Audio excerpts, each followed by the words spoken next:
backstory. This is my life. With the hood, with the battlefield. If you look at me, I'm going through my things that contribute. Cause I'm a rider. I'm a soul survivor. Everybody know the game don't stop. Try to make it to the. It's all to him. Cause I'm a rider. I'm a soul survivor. You can find me on the block just obeying the law. We'll be thoroughbred cause the streets can't. I'm a draw. Keep on moving now. Keep on moving now. Yeah. Moving now. Moving now.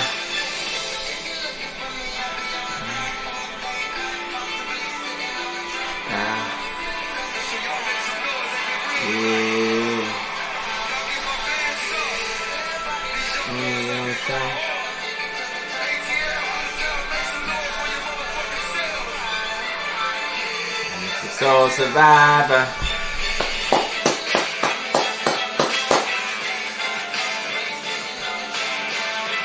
Cause I'm a rider. It's a soul survivor. Everybody know the game don't stop. Trying to make it to the top for you. Yeah. Cause I'm a rider. A soul survivor.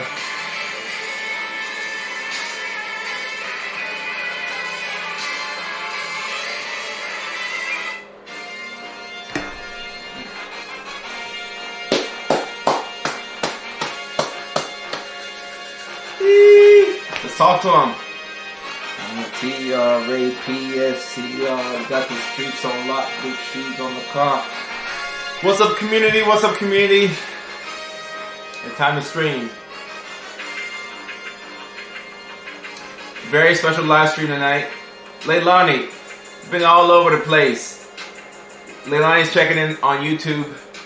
I know. I've been gone from my Twitchers. I ghosted my Twitchers. Your boy has been everywhere but on Twitch. Up and down, left to right. Up and down, left to right. We have an exciting live stream tonight for y'all. Leilani is breaking my heart. You've been on the Twitch streets waiting for me. Well, I'm happy to be here on YouTube. And we'll look to normalize the schedule and get these live streams going once again. Like I said, we have a great live stream tonight. And on top of that, let me see. It's getting a little too hot for me. I got the heater right there. On top of that, we got some announcements.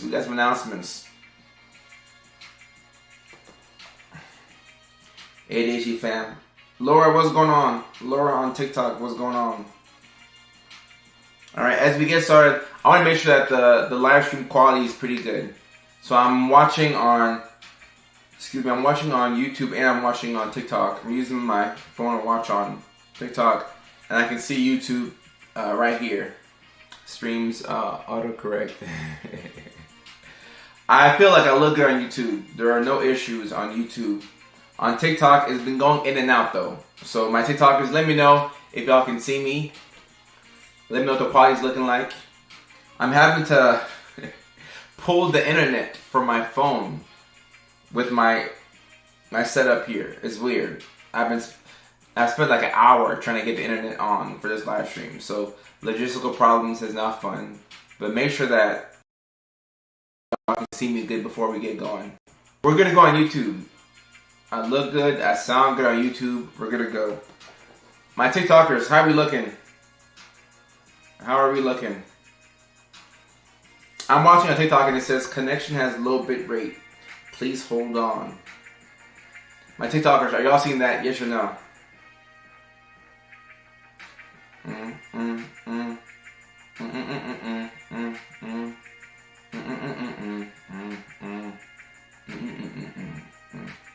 Yeah, we're damn near flawless on YouTube. But I don't know what we're looking like on TikTok.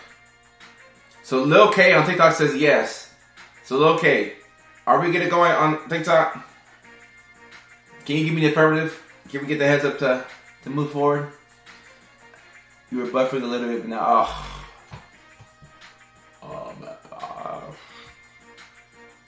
or buffering. Oh my gosh, on YouTube.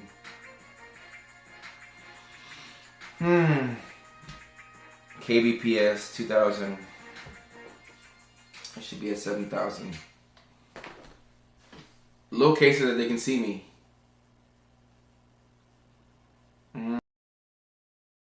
It's such a shame because HD, like I got the camera pointing at me. It looks so good, but the internet connection is a little spotty. It's what it says, low bit rate. Yeah. Well, it's gonna be low bit rate. It's gonna happen. It's gonna be low bit rate. It's gonna happen. Oh my God.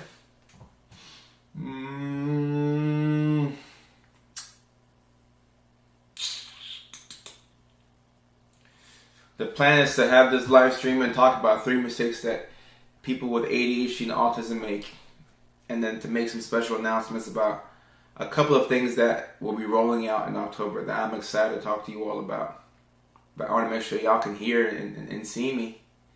I think you're good. It's not doing it now. Oh, this is ghetto. Rebecca, what's going on? Well, let's see if the internet connection levels out, and it's pretty good. Leilani is giving me the heads up on YouTube, so we're good on the tube. And on TikTok, I think we're good. But let's start off by letting me know what your name is if I can't already see it on the screen. And let me know where you're checking in from.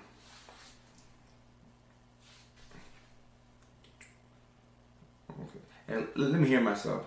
If I can't already see it on the screen. And let me know where you're checking in from. Oh, I sound good on TikTok.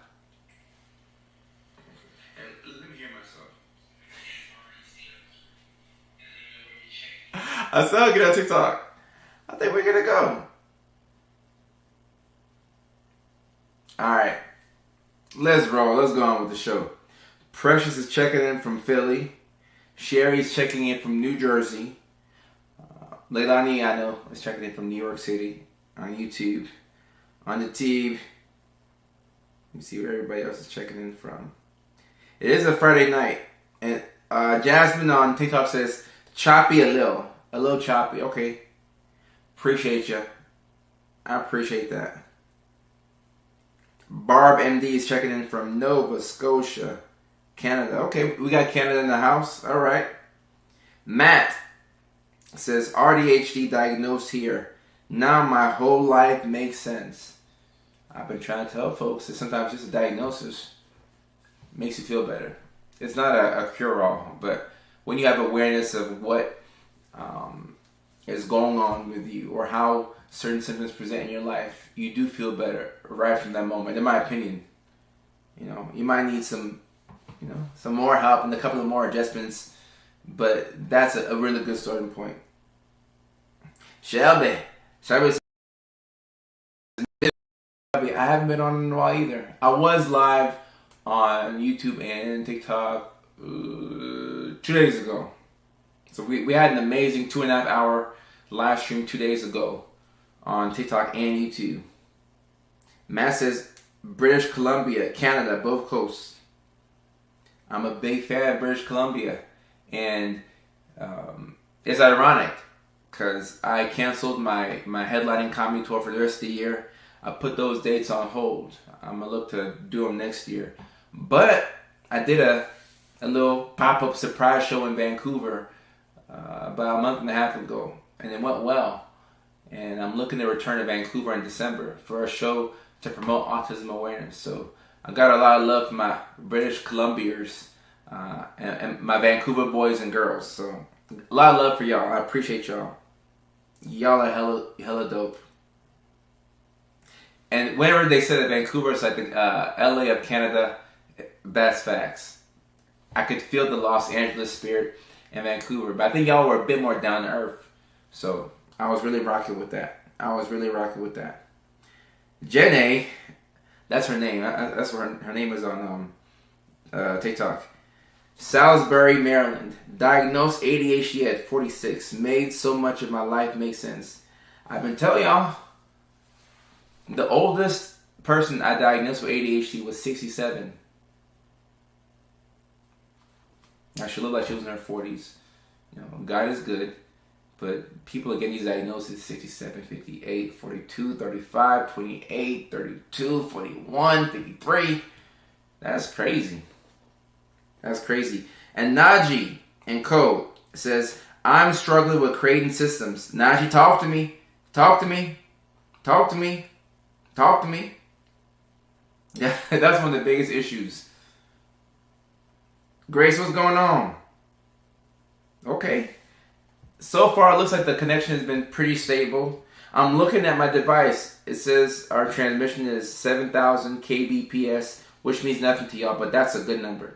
When it's anything above 6,000, it means that we're streaming at the quality that I want to stream at, which means that y'all can see me. I don't want it to be choppy because I don't want it to be a misrepresentation of who I am. I want to make sure that I sound good. I want to make sure that I'm as handsome as I am in real life on the live stream, and I think that all those things are intact because we're at a good number down there. So we're rolling. We're rolling. KG, I appreciate you. Katie, you from Australia? I see the Australian flag in there. Okay, shout out. Can you accept guests up? With this current stream, I'm not sure how we would do it on TikTok. But when I'm streaming directly to TikTok, I'm able to bring people on the live stream very easily.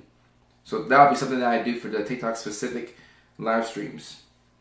So Kay's from Australia. All right, we got Australia in the house. We got British Columbia in the house, Australia in the house. We got New York in the house. So we got the United States here. Shelby, I've been feeling good. She Diva says, I crashed out last night. How'd you crash out? How'd you crash out? We don't want to crash out. That's not what we want to do. That's not what we want to do. Okay, let me. Okay, where's the charger?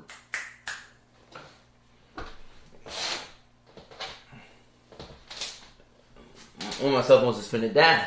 We can't have that. Okay. My charger's 41%, 7%, 57%. Look at all this maneuvering that and make you think you gotta do. Alright. Let me pull up my list of these are not top 3 mistakes that people with ADHD and autism make, but these are 3 mistakes that you tend to make. Alright, let me pull up the list. Let's see.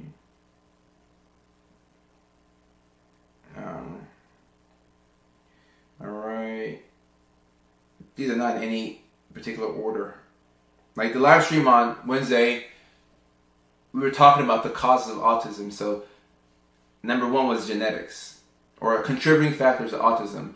Number 1 was genetics. So for that list, that one was, I put that 1, 2, 3 in a specific order for a specific reason. But this one is not in any particular order. All right.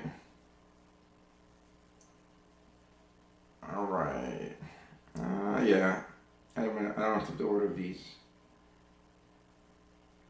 All right. Like, dang, my neck. Who else likes to do this little neck stim right here? I've been doing this all week, and I've cut down on it, so my neck is feeling better. You do it too much, your neck starts to hurt. You know, I'm an unk now. Julie is from San Diego. Okay, shout out to Julie from San Diego. And Najee says, no matter how many times I try to get my sleep schedule together, I just can't. That is a key struggle. I struggle with that as well. I really don't know how to regulate my emotions. Yeah,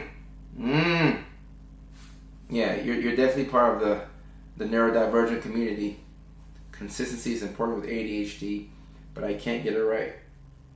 In cases, I have autism on the spectrum, hard of hearing as well. Life isn't perfect, but I'm doing my best.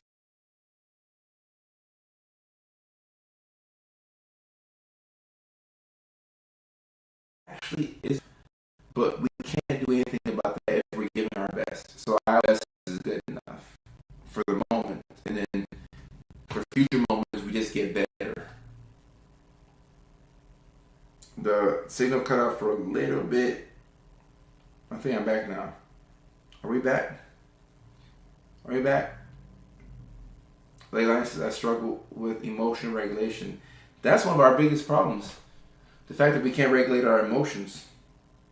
We're up and down and left and right and back and forth. I'm mostly up late night to morning. Well, guys, look. It's 10:25 on the West Coast.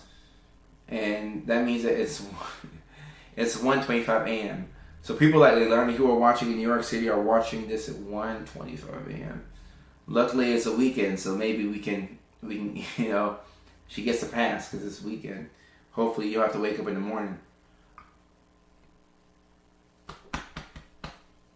Excuse me. All right, guys. So, 3 mistakes that people with AuDHD tend to make. All right. I got a list here for y'all. And after this list, I have a couple of special announcements. But I want to go into the list first and provide the value up front. And then I'll talk about some of the key things that I'm excited for the month of October. All right? So, actually, hold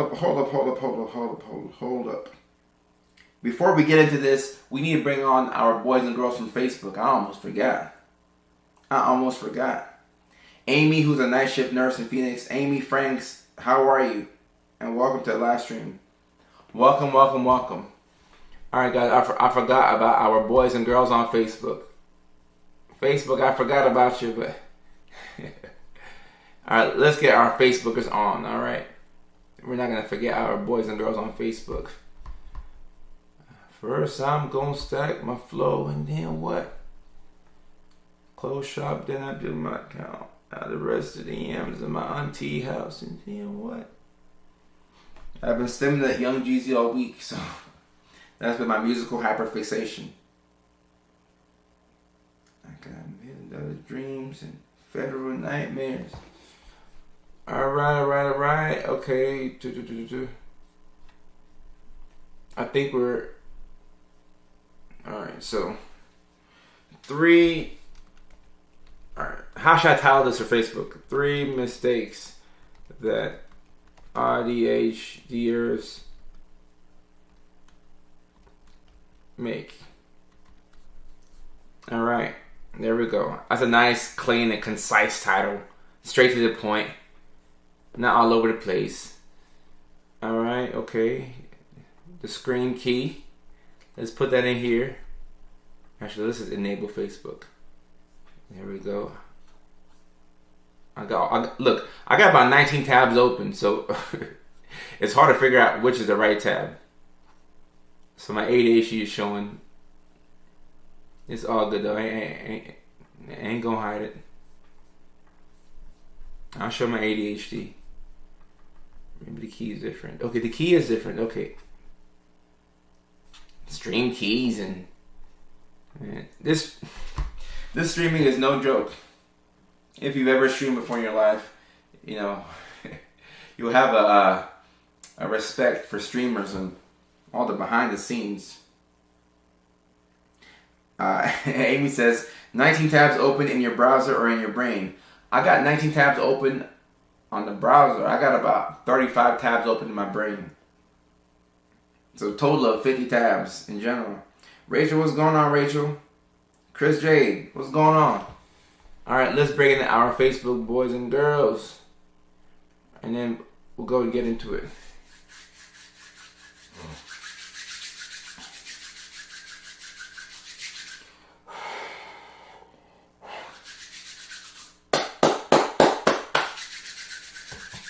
Welcome back, Facebook. We've been streaming live on TikTok and YouTube for a couple of moments now. We've got some stems out. We listened to a little bit of music, a couple of instrumentals, and now it's time to talk. This is a late night episode. A late night episode of the Late Night Show with Dr. Kojo, right?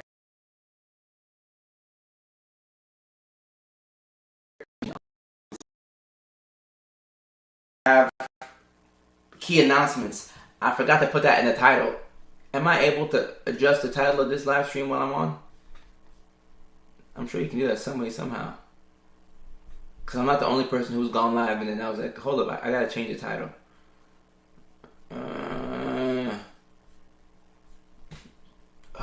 Oh, I think I can do it. Let me see. Edit, post. There we go. All right. 3 mistakes that AuDHDers make. Plus new announcements. Actually, let me go with exciting announcement. I need to use the right adjective. Can I spell announcement?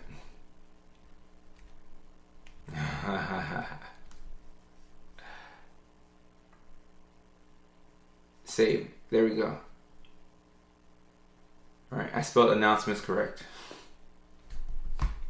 Alright, for those of y'all who are watching on Facebook, welcome to the live stream. For those of y'all who've been keeping up on YouTube and TikTok, I appreciate y'all. And Luke says, I appreciate all your work. What genres do you like? Are you talking about music? I listen to everything. I listen to rap, hip hop, alternative. You know, I might listen to like a little bit of jazz. It just depends on what mood I'm in. I've been in a Young Jeezy, NBA Young Boy type of mood as of late. Last week, you know, I was bumping my Foo Fighters, and you know, I'm all over the place. I'm All right, let me see. So I'm looking at YouTube here. Look at this convoluted ADHD setup. What a setup! I got YouTube on the laptop. I got TikTok on my backup phone, and I got Facebook on my main phone. What the hell? Okay, all right, we're good to go. We are good to go. But my list is on my phone. All right, okay. 3 mistakes that AuDHDers make. All right. Number 1, and even though these are not in any particular order, this one is just the first one that came to mind, and I think it's a pretty big one. Failure to prioritize. I have struggled with this my whole life.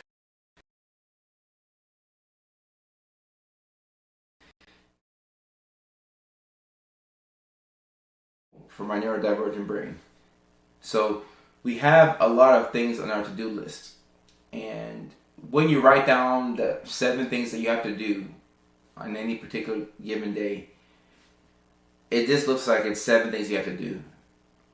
You know, take out the trash, clean the bathroom, send a couple of emails, do this spreadsheet, go to the gym, all these different things, right? But you make a regular to-do list, and that to-do list has no priority on there. So you don't know what's the most pressing thing to do. If you have ADHD, if you're neurodivergent and you don't do the right thing at the right time with the right people, you're gonna lose. In general, in life, that's how you have to do things. Right thing, right time, right people. But when you're neurodivergent, you tend to want to do the right thing at the wrong time, right? Or the wrong thing at the right time, or the right thing at the right time but with the wrong people. And then you still fail, right? So how do we figure out what the right thing to do is, and the right time, and the right people? It takes years to really figure out your system as it relates to all these things. So there's going to be a lot of trial and error, but the most important thing that you should do is, write out what you have to do, right? Tomorrow's Saturday, write out what you got to do on the weekend. You know, clean up, get the car washed, or whatever you have to do. But you want to assign them priority. So you want to ask yourself, all right, if I can't do anything tomorrow, let's say I wake up and I have the world's biggest headache, I didn't sleep right, and my neck is hurting, and I just feel depressed for some reason, and I don't get out of bed until 3 o'clock, and it's just one of those low days. Assuming tomorrow is a low day, and you can't do much of anything, what's the one thing that you have to do? What's the one thing that if you don't get done, you're going to pay the biggest price for? And that right there is your priority. Sometimes when I'm making a to-do list and I want to assign priority to something, I'll write the thing that is the most important, the priority, in bigger words, or I'll use a different color. So that way my brain just knows, okay, I got to do that first. And every now and then, I want to do something else that's more fun first and do the priority second. Whenever I do that, I screw up. It's always a bad idea. Because then after I do the fun task, now I'm out of energy. and now I have to do the most important thing, but I'm burnt out. So I'll push it to tomorrow. But now I get punished because I didn't do the most important thing first. This is not just an ADHD problem. It's an autism problem as well. Because if you're autistic, you can also struggle with executive dysfunction. And this is going to be important for what I'll talk about later. It's going to be important now. It's going to be important. Rachel says, I go way off my to-do list too often and get frustrated. Yeah, because you were supposed to do something and you didn't do it. You know, all of our problems would be cured if we just did what we were supposed to do. That's so painful. And Luke on YouTube, I appreciate the super chat. Thank you very much. I think super chat is a feature exclusive to only YouTube. You know, TikTok has their own version, like the GIFs, and YouTube has stars. But super chat is exclusive to YouTube. So Luke, I do appreciate you. We're doing good work over here. And it would not be possible without the assistance of the community. Alright, I don't need to hear myself. Let me see. Alright, but I know we're live. Alright, so we still are live on Facebook. Off-label use of Wellbutrin for ADHD can be helpful sometimes, but we are streaming live on TikTok, and they don't want me talking about specific medications, so we gonna keep it pushing. We gonna keep it pushing, but we use that medication off-label for ADHD, and we do it quite frequently. Number 2, 3 mistakes that people with ADHD and autism make. I think the connection went out a little bit on YouTube. Okay, we're back. Number 2, 3 mistakes that people with ADHD and autism make. Overcommitting. Think about when you think about times in your life when you felt really good for whatever reason. Maybe it was just a good day. Maybe the sun was shining. Maybe you took your meds. For whatever reason, you felt good, right? And because you feel so good, you start to overcommit. You start to sign up for things that you're going to do in the future. And you're like, well, I'm going to do this. Yeah. I'm free Tuesday. I'm going to come over. I'm going to help you move your couches. I'm going to do this. You start overcommitting to all these things because you're happy. And then you get to Tuesday and you're like, I got to actually go over that and help them move the couch. I don't want to move no damn couch. But you committed to this thing a week before when you're feeling good.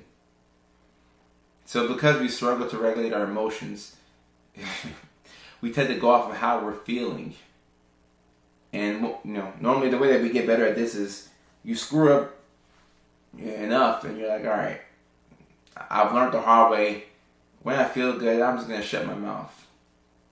I feel good, I'm going to just be like, all right. I feel good, I'm going to just keep it right there.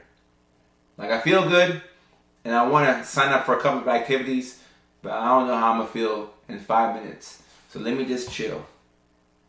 Saying let me just chill is a life-saving move. I'm going to just chill. I've had to learn this the hard way. Because I want to be a man of my word. So I'll say, oh, yeah. I'm going to come over. Yeah. I got y'all boys. Yeah, I'm off. Yeah, I got you. And then, you get to that day and you're like, oh my God. I'm tired. Why do we do this? Why in the world do we do this? And Luke is saying, my problem with being in group projects, they bail out later. I've had people take advantage. People taking advantage of you when you're neurodivergent, that one is its own live stream right there. Oh my, I mean, we could spend a whole week straight on people trying to take advantage of you as a neurodivergent. And each day out of the week, we could talk about a certain thing. Like that's a big thing. He had me carry his bed and couch down a staircase. Oh heck no. The movers gotta do that. And Jenny says, On a good day, I will say yes to everything. Next day, it's like, oh, what have I done? Yeah. That's exactly what you did. You've overcommitted yourself. Star, how you doing? I'm a world-class people pleaser. Guys, the sooner you disappoint the people you love, the better. Because if you keep pleasing these people, you're going to have to keep pleasing these people. Just let them go. I know it's easier said than done, but let them go. You got to breathe now. You got to breathe. Let them go now. They'll be fine. They will be fine. And Precious says, it's hard to say no because then the fear of rejection. All right, Precious. Cool. Don't say no.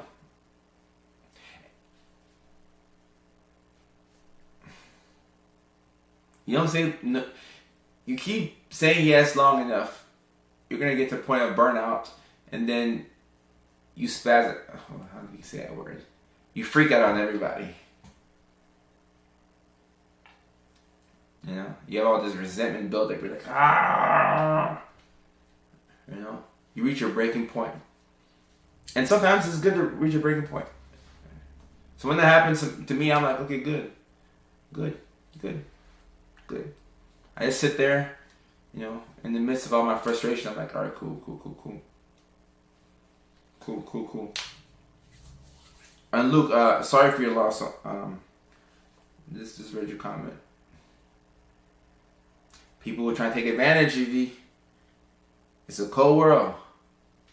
In the words of Young Boy, it's a cold, cold world outside. I don't know what I can trust. I got my guard up so high. Anna Lease, how you doing? Anna's in Vegas now. Long time, Anna. How you doing? Tell me, can you please stop? I need you outside. So it's a good thing. No, it's not a good thing that people take advantage of you. Heck no. You know? But it's important to know why people take advantage of you. You know? Now, if you're somebody who... I mean, look at the list I got tonight for y'all. Doesn't it make sense? The list that I have for y'all, it makes sense as to why people take advantage of you. Number one, right? You fail to prioritize. You're struggling to do the right thing at the right time with the right people. You know? Number two, you overcommit. And number three, the third mistake that people with ADHD and autism tend to make, you overshare. You talk too much. If you're talking too much, people will listen to what you say, and they could take advantage of you. You're talking too much. I'm the biggest offender of this. I'm just talking too much. I'm telling my friends, I'm going to do this, I'm going to do that. I'm like, Kojo, just shut up and do it. So now, I just shut up and do the damn thing. I've gotten to the point where people are like, oh, how are you? Like, oh, what's been going on? I'm always good. I talk to God and my therapist. Why am I going to tell you my problems? I mean, yeah, every now and then you got some friends that you can really confide in. Yeah, you know, talk to them, it's cathartic, but, you know, it's too much talking. It's too much talking. That's how we get ourselves in trouble. We're just talking too much. So now I tell myself, I'm like,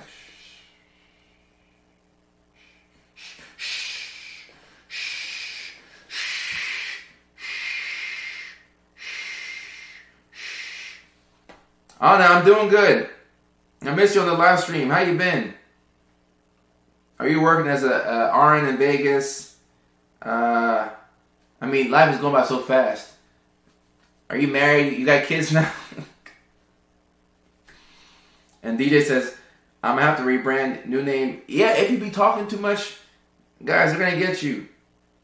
Talking too much. And Molly said, my ADHD showed at this hospital job I work at, and now I'm getting workplace mobbed, so I go silent. Guys, I'm telling y'all, sometimes you just be talking too much. Leilani said, I'm working on oversharing. Someone will ask me yes or no question. I'll give them an entire story. And then Luke followed that up with, sometimes we'll do that. as a response to our, tendency to overshare. Because if you're by yourself, you can't overshare, right? But I've learned to limit my words. So now I get to the point where I tell myself, words are expensive. Because I'll just be yapping. I'm like, all right, cool, just shut the hell up, man. I mean, that's how I talk to myself. Maybe you should say that to yourself. But I'm like, just words are expensive. People ask you a question, give them a direct and concise answer. People ask you a question. Sometimes I'll be like, I don't want to answer that question. I'm good. Because I know if I get to talking too much, I may say something that could be used against me in the court of law, right? Or in the court of life. Talking too damn much. That's our problem. You're talking too damn much. You have to learn how to zip it. You're talking too much. And if you were talking to safe people, you'd be fine. But you can't talk the way you talk to close friends, to everybody. That's why they take advantage of you. It is hard to shut up. But look, you learn the hard way, don't you? You're going to learn the hard way if you keep talking.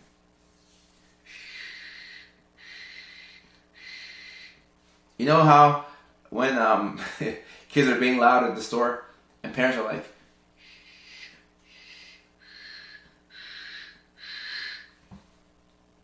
do that to yourself. Somebody asks you a question. Oh, so what do you do? Oh yeah, I do well. I do well. Thank you very much. That's what I do. I do well. I do okay. I do well for myself. But I mean, like, what do you do? I live life. Okay, cool. I live life too. We're talking too much. You're talking too much. DJ Noisebox says, learning it 32 years later. Respect. And Fidget Newton says, I overshare to myself and my dog. Shasty. Oh, Shasty. How do you stop doing that? What's the secret? Hey, Shasty. Hey, baby. For me, I've learned the skill of talking to people and having a full-blown conversation. And I'll be answering their question appropriately, but I won't be talking about anything. So it involves a little bit of small talk, but I'll be talking about something, but it won't be like an important thing. So somebody will ask me a question like,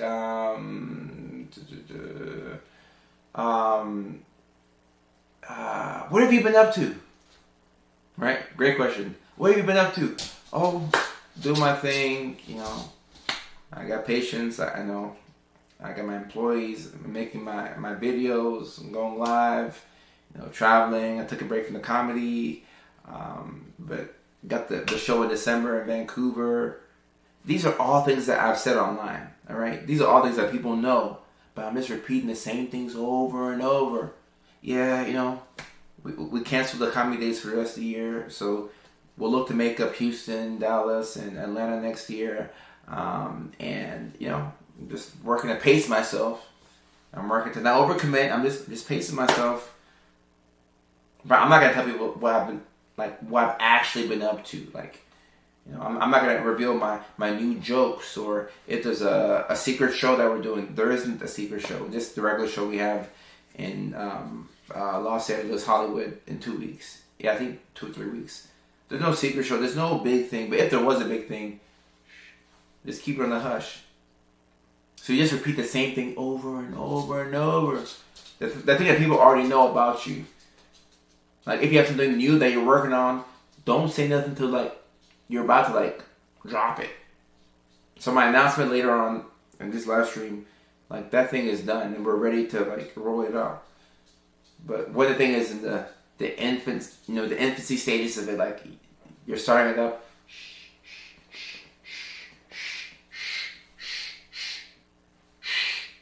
Don't be talking too much. In CN cases, I can't because my brain runs like crazy. Well, unfortunately, you learn the hard way. And I'm not saying that people are evil and you can't confide in people, but people can be people sometimes. I think you know what I'm talking about. Hey, Bellingham, area between Seattle and Vancouver. I feel like I've driven through Bellingham before. I have, because I've driven from Seattle to Vancouver, so I must have driven through Bellingham at some point. Bellingham, I gotta check out that city at some point. I heard it's nice. I think that's on the west side of Washington. Could be wrong.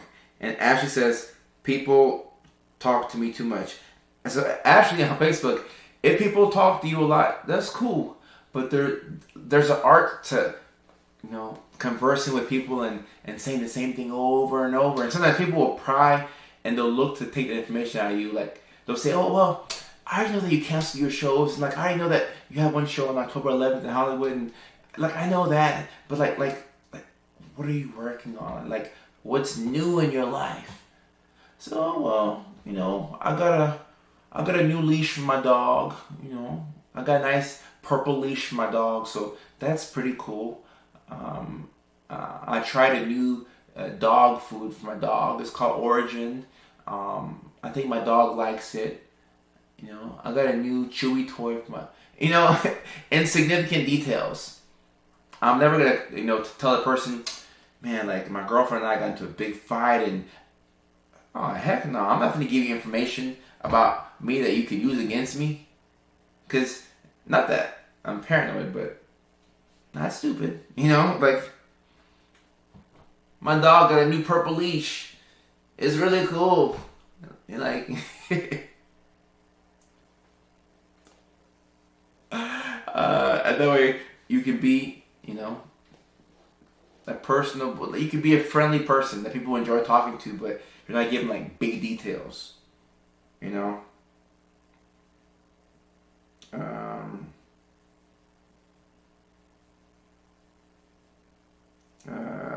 Amanda says, dude, you just gave me the best advice in this live stream. Thank you so much. You're talking too much, and yes, it has been totally used against me.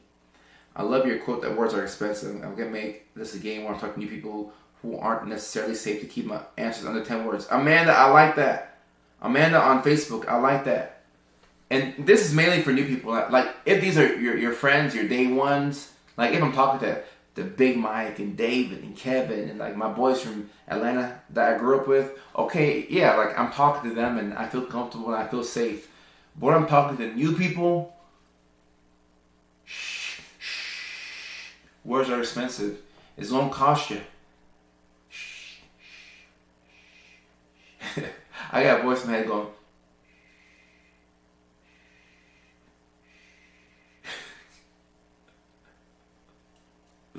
the Peace Arch Park. Ryan South is a comedy club here. Okay. I would love to check out Bellingham. I would love to check it out. But guys, words are expensive. You gotta be careful.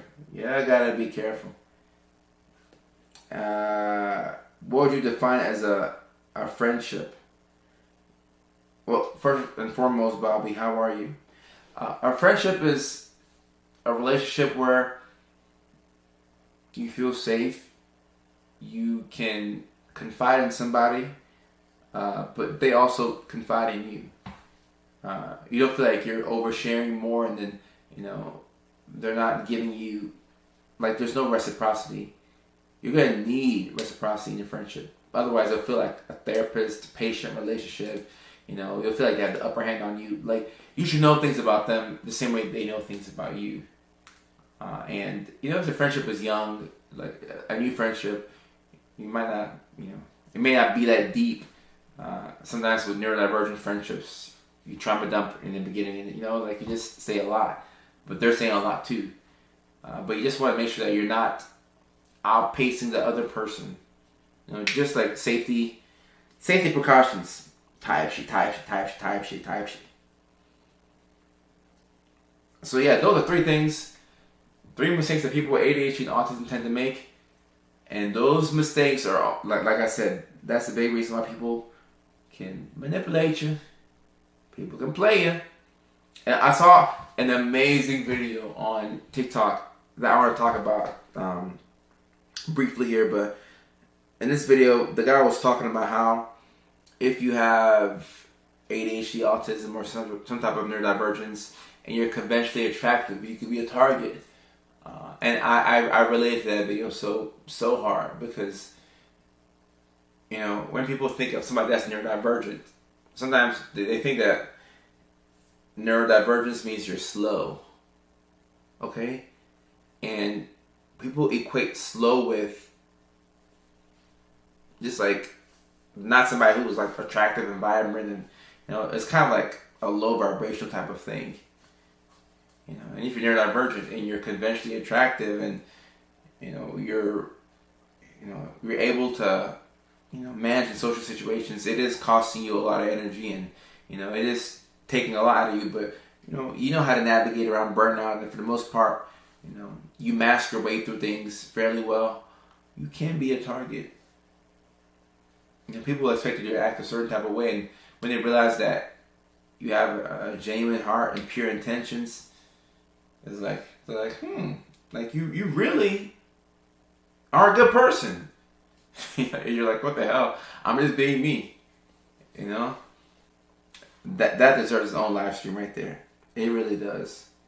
It really does. Leah, what's going on? And not to say you can't be yourself. You should be yourself, and you should be nice, but it's a skill to learn when to hold back. Because some people are playing social games and they want to play mind games with you, and that can be very exhausting. Very exhausting. ADHD, bipolar 2, and people are intimidated by me for some reason. Guys, people do a lot of projection, okay? And whenever people say things and it hurts you, just understand that they're coming from a place where they may not be in the best place. I found neurodivergent people to be faster, honestly. I can agree with that, Leah. I don't think that we think we're slow. I think that they think we're slow. But sometimes I like... Sometimes I like to play as if I'm slow. I don't know if y'all do that. Like, I'll just play dumb. Somebody could be, looking at manipulating me, and I'm like,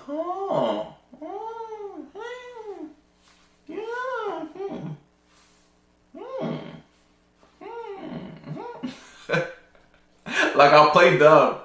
And the whole time people are like, I got him. But I know what you're doing. I'm just playing like I'm slow so I can collect more data on you.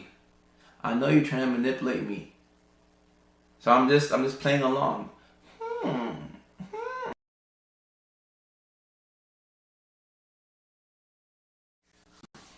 And they're asking personal questions like, oh, with you and your brother, like, are y'all good?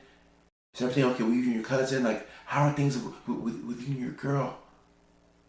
Oh, everything is good. God is good, brother. I'm just playing like I'm slow, but I'm really watching you because I know what you're doing.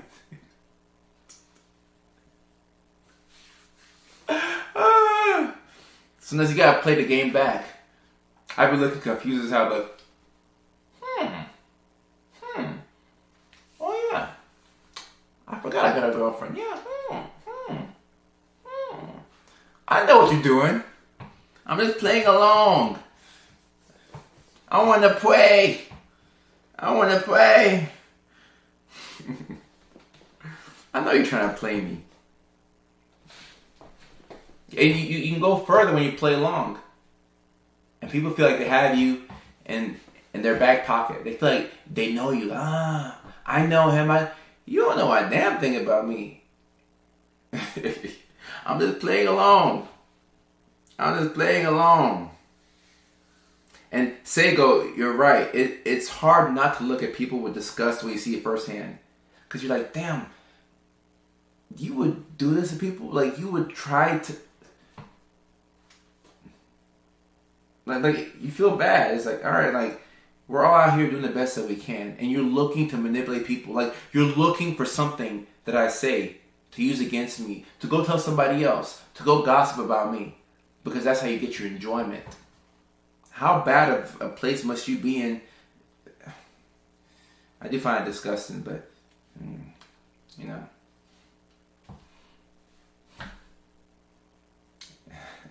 The line says, I rarely give out extremely private information. Yeah. Give random useless facts. Random useless facts. Especially when you know that they're up to no good. Sometimes you just know. You trying to play me. You thought I was slow. Okay. Just because I rode the yellow bus, the short yellow bus as a kid, don't mean I'm slow. Maybe I was slow then, but I got a lot faster. I got some Usain Bolt processing speed on me now. I'm faster now. I don't have patience with people, so I cut it off. Respect. Facts. And Shelby, and I love to see people in the comments adding each other and becoming friends. The TikTok community is really good for that. Even YouTube, we're growing on YouTube too. So I just love to see people, you know, interacting with each other. Like, where are you from? I'm from Bellingham, Washington. Where are you from? I'm from New York City. Oh, okay. You know, we should be connected with each other. I be calling it out nowadays, then I ghost. Leah says, it's fun to back them into a corner so they see their evil. It is sometimes, because I'm like, got your ass. Got you. Ayla, what's going on? How you doing? And look, if you can protect your peace, it is better. I don't advise you to be petty and go back and forth, but sometimes, you know, sometimes you just want to play. You just want to play the game too. You know? It's not just girls that want to have fun. Boys and girls want to have fun. You know? Alicia, what's going on? But overall, protect your peace. Like, you know, like, you shouldn't be losing sleep over this. When you're losing sleep over people who are trying to play you or manipulate, then I think, you know, we're going in the wrong direction. Like, we're losing the whole point here. You know, like, you're worried about the wrong damn thing. You're worried about what they're thinking about you, and no, just if it gets to that point, just cut it off. Just cut it off. Just, your peace of mind is the most important. Oh yeah, it's not just girls that want to have fun. You know, the boys want to have fun too. The boys just want to have fun too. You feel me? Type shit. Go Ducks. Go Ducks. Marcus Mariota is playing this weekend against the Falcons, his old team, in Atlanta. So anytime I have a soft spot in my heart for, my heart's over here, for Marcus Mariota. And I hope to see him at the homecoming weekend at the University of Oregon. I mean, if he's coming, I think I'll go. I gotta see him. Good Girl says, what medication were you on? All of them. All of them. See, assuming Good Girl was, and look, Good Girl is part of my community, so I don't think she's an evil person. But assuming Good Girl was like somebody that I didn't know who was an unsafe person, and they said, what medication were you on? I'd be like, oh, all of them. All of them. I just act confused.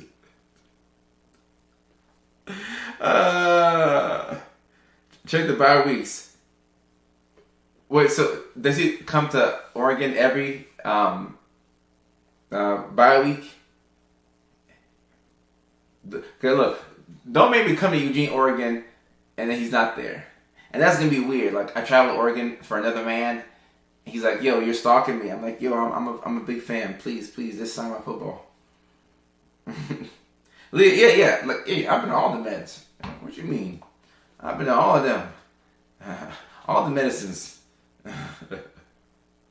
All the medicines. And Tina on Facebook says, I just moved to a tiny town in Minnesota. The buses are all short buses. See, I would have loved to have been in a town like that. That way nobody could laugh at me for being on a short yellow bus, because all the buses are short and yellow. That way you can't tell who the slower kids are. That's what they say. They call them slower.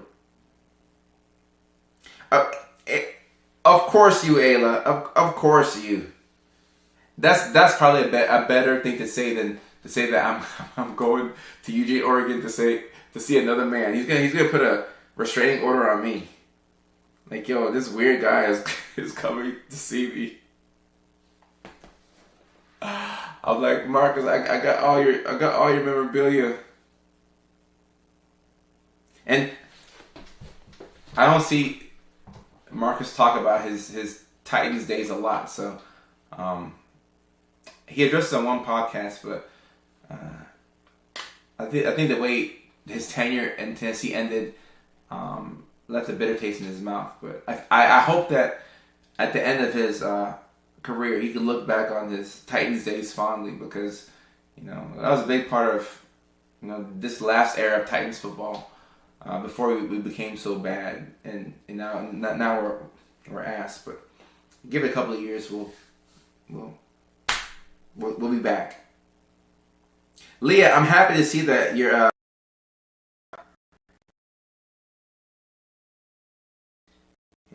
TikTok. I seen this guy at the Atlanta airport. Like a month ago.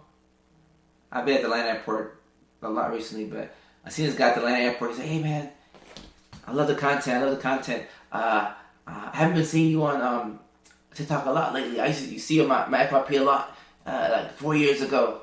I said, "Hey man, I appreciate you. Thank you so much." And a couple seconds later, I saw a lady who was like, "Oh, I love watching you on Facebook." So more folks are seeing me on YouTube and Facebook now, but we're still here on TikTok. We're still here. We're still thugging. We played USC at home the week as a bye. Ooh. Oh, USC. Oh, so it's not going to be in LA. It's going to be... Okay. Hey, look. Don't forget to keep reminding me about it. Keep reminding me about it. I'll tell my old lady, I'm driving however many hours. I don't know if y'all got an airport over there. I'm like, I'm gonna go see this guy. She's like, well, you must be trying to go talk to another girl. I'm like, no, I'm trying to go talk to this guy real quick. He played football. He's played for my team. Type shit. So, what did he say? Luke, I don't know what he studied, but he played for the Titans. So he was our number 2 overall pick in 2015 for the Tennessee Titans. So that was the year that the Buccaneers took Jameis Winston number 1, and then we took Mariota number 2. And both of those guys played their rookie contract with those 2 teams, and then they went to other teams. So, and they play each other in college too. And I think Oregon beat Florida State, which I was rooting for Florida State because I wanted Jameis, but y'all are like, what the hell are you talking about? But yeah. Hey, Adderall and Klonopin. Alright, so what were my announcements again? Oh. Okay. I almost forgot. Oh, they have an airport in Eugene, Oregon. Did not know that. That's good to know. Did not know that. It'd be cool to come out there. I wish I could combine it and have a comedy show out there. But we ain't gonna do too much. I'm gonna do my best to rest. Like I said, I was gonna rest. Disagreements are normal. Name calling and blaming. Facts. Tadrika, what a name. Your dad's name must be Todd. That's dope though. I've never heard that name, Tadrika. Kind of Oregon. Yeah, I've never been to Oregon before. No, I lie. I've flown through Portland, but I'd like to come to Oregon eventually. And then I knew this one girl from Portland, but we're not gonna go into that. I'm getting sidetracked. No, I'll probably come to Oregon at some point this year, because I'm in a P&W run right now. I've had a chance to, I'm in Washington at the moment, and I'm looking to have this spot in Washington for a while, and then have my place in LA. Yeah, so I'm in a P&W era right now. So I'd like to, hopefully get to Oregon. But my announcements, we have Sorrowful Psychiatry. So let me see, we're live on YouTube, Facebook, and TikTok. All right, so we have Sorrowful Psychiatry, and we are opening on the 6th of October. A lot of people have emailed and stuff, so we'll get back to y'all. Maybe not all at once, but we'll get back to y'all. So we're opening up on the 6th of October. Don't take insurance at the moment. Should we get bigger, we can probably do that. Rolling out in 4 states. California, of course, is home. Washington, Alaska, and Arizona. So rolling out in 4 states. And there's 3 things that I'm excited about that I think we can change the game. So number 1, I want my patients to be the best looking patients of all time. So I'm not no Dr. Miami. I can't do no BBL, but I want my patients to be the best looking patients. So there was a study that came out about semaglutide, which is a GLP medication, and it was used as a medication to offset weight gain with an antipsychotic called clozaril. And I feel like everybody who's on an antipsychotic medication should automatically be approved for a GLP-1. Nobody's thinking about this, but, I don't think it's an original thought, but I do believe that should be a thing. And that's one of my core principles that I want to roll out. That's number 1. Number 2, with ADHD, the first line treatment is stimulants. If you treat people with stimulants, you can change your life. Because damn near changed, not damn near, it did change my life. I went from a student that was all over the place in grad school, not trying to do my work, trying to, play with my girlfriend's butt, and all kinds of other stuff, to somebody who could focus and graduate and be where I am today. So stimulants are first line treatment for ADHD. But on top of that, nootropics could also be very helpful. And I've got a couple of free nootropics from the TikTok shop, and I might make one of those, not get ready with me, but one of those come with me to open my haul, y'all know what those videos are. But nootropics, I'm gonna be looking more into those and providing y'all with information. And then number 3, the third thing that I think we're not doing enough in psychiatry is, I feel like every psychiatric evaluation should come with autism screening. So this doesn't mean that you'll be diagnosed with autism, but at a minimum, you should be screened for autism with every single psychiatric evaluation. So those are 3 things those are 3 problems that I want to solve. And I think that we can do it at Sorrowful Psychiatry. And I'm excited about those 3 things. And I know it's hella late. It's it's 11:14 on the West Coast. So if you're in California, Oregon, your Washingtons, it's kind of like a normal time for you. If you're in New York right now, it's like 2 o'clock. It's like hella late. So those of y'all are probably not awake. And of course, you can catch the playback on Facebook with this live stream. But those are 3 big problems that I think are not being solved right now. So for my West Coast boys and girls, who are probably the main ones watching right now, that is something that I'm announcing. Kelsey says it's 1:15 in Minnesota. Damn, it's 1:15 in Minnesota. So, side note, it's pretty damn late. If you're not in if you're not in like on the West Coast, why are you up right now? Right? So it like if you're on the West Coast, right? So I know Luca's on the West Coast, Ayla's on the West Coast.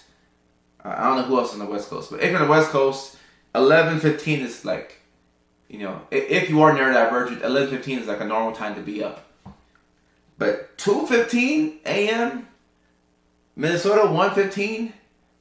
Well, I mean it is Friday, so okay, but like, what's keeping y'all up? Leilani says it's 2:15 in New York. Yeah, like what's keeping you up? And Beauty 503 says PDX girls are cray. PDX is PDX Portland or Phoenix? PDX is Portland. I think. Let me just ask ChatGPT. Hey ChatGPT, what is PDX?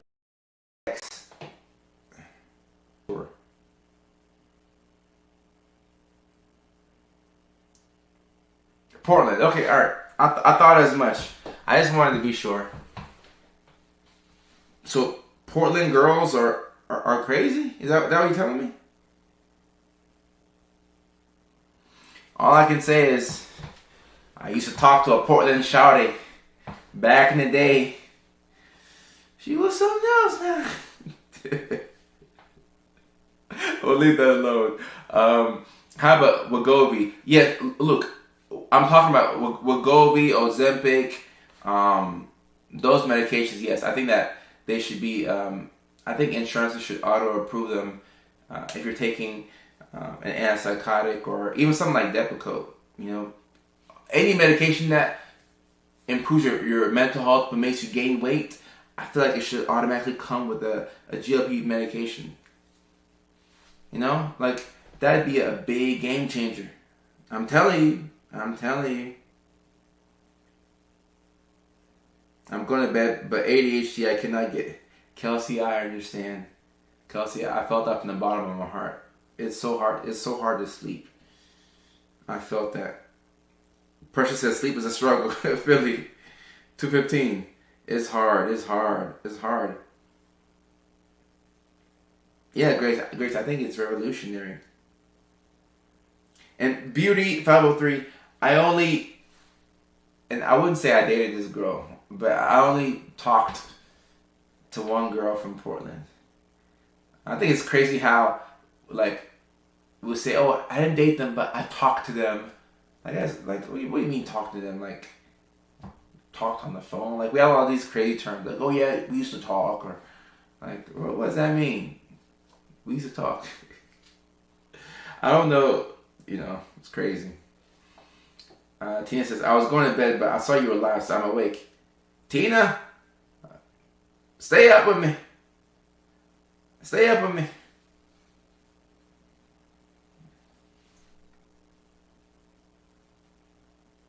And Grace says, did y'all talk romantically or not? A little bit. A little bit. It was a little romantic, you know. Anything that's not enough for me, I agree. Look, yeah, of course. You know, we don't want to knock out somebody's appetite. Yeah, facts. Kelsey, thank you so much, Kelsey. Yeah, but you know, we talked a little romantically at one point. I think in one of my stand-up videos, I posted in one of my my stand-up shows in LA, I talked about this girl. I think I posted that clip somewhere on TikTok. We used to talk type shit. Were you always the one to approach when it came to finding people? Oh, Molly, good question. I have a big question.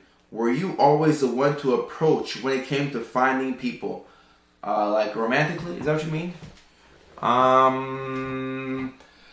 For the most part, yeah, I'm the aggressor or the perpetrator.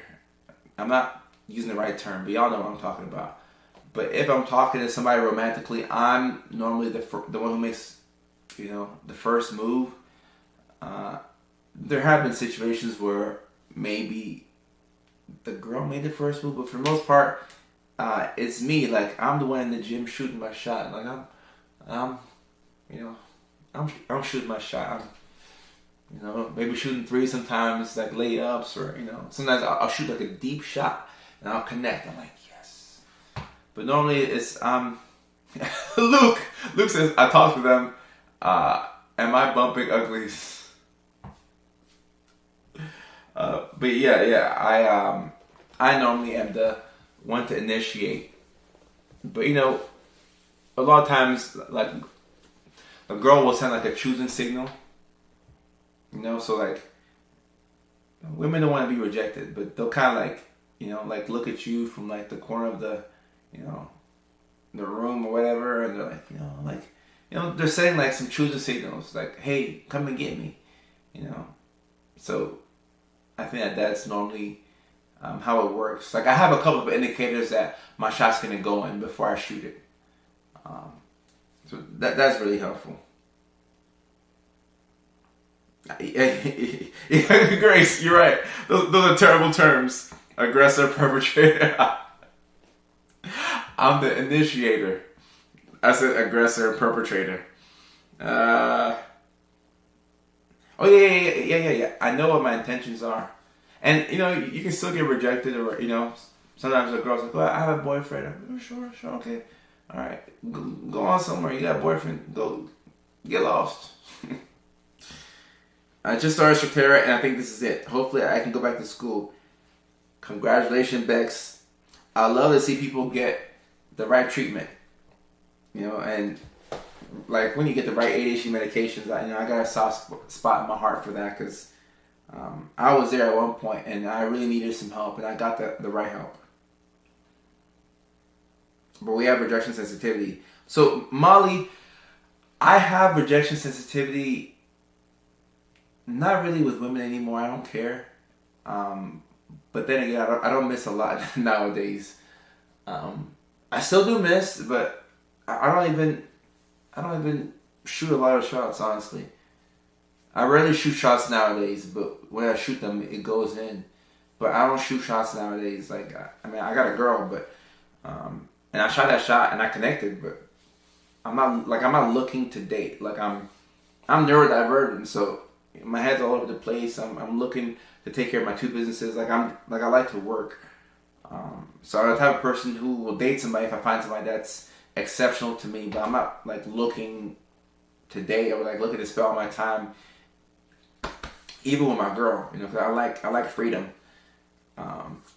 So I don't shoot as many shots, but luckily they go in. Thank God. No, Grace.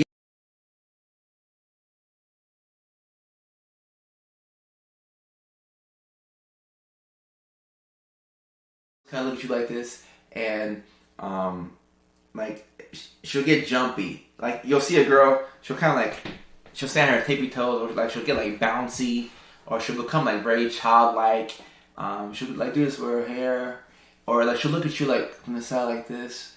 There's like little signs that women do that say, come and get me. And like, you have to just really watch and make sure that they're not like anxious, because you don't want to like misread the situation and like, oh, I'm sorry, you didn't want to be bothered. I'm sorry, ma'am. Sorry. Oh, Luke, you said your girl met your mom and it was good. When your old lady meets your mom, it's like, that's how I know you're locked in. Where's the blonde chick? She's over there in that room. I'm hiding her. I told her that she can't come out and talk. What if a girl rejected you and she comes back and now wants you? Would you mess with her? Oh, heck no. Heck no, I'm not doing that. Heck no.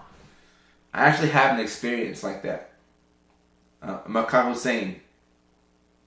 Oh, heck no. I got an experience.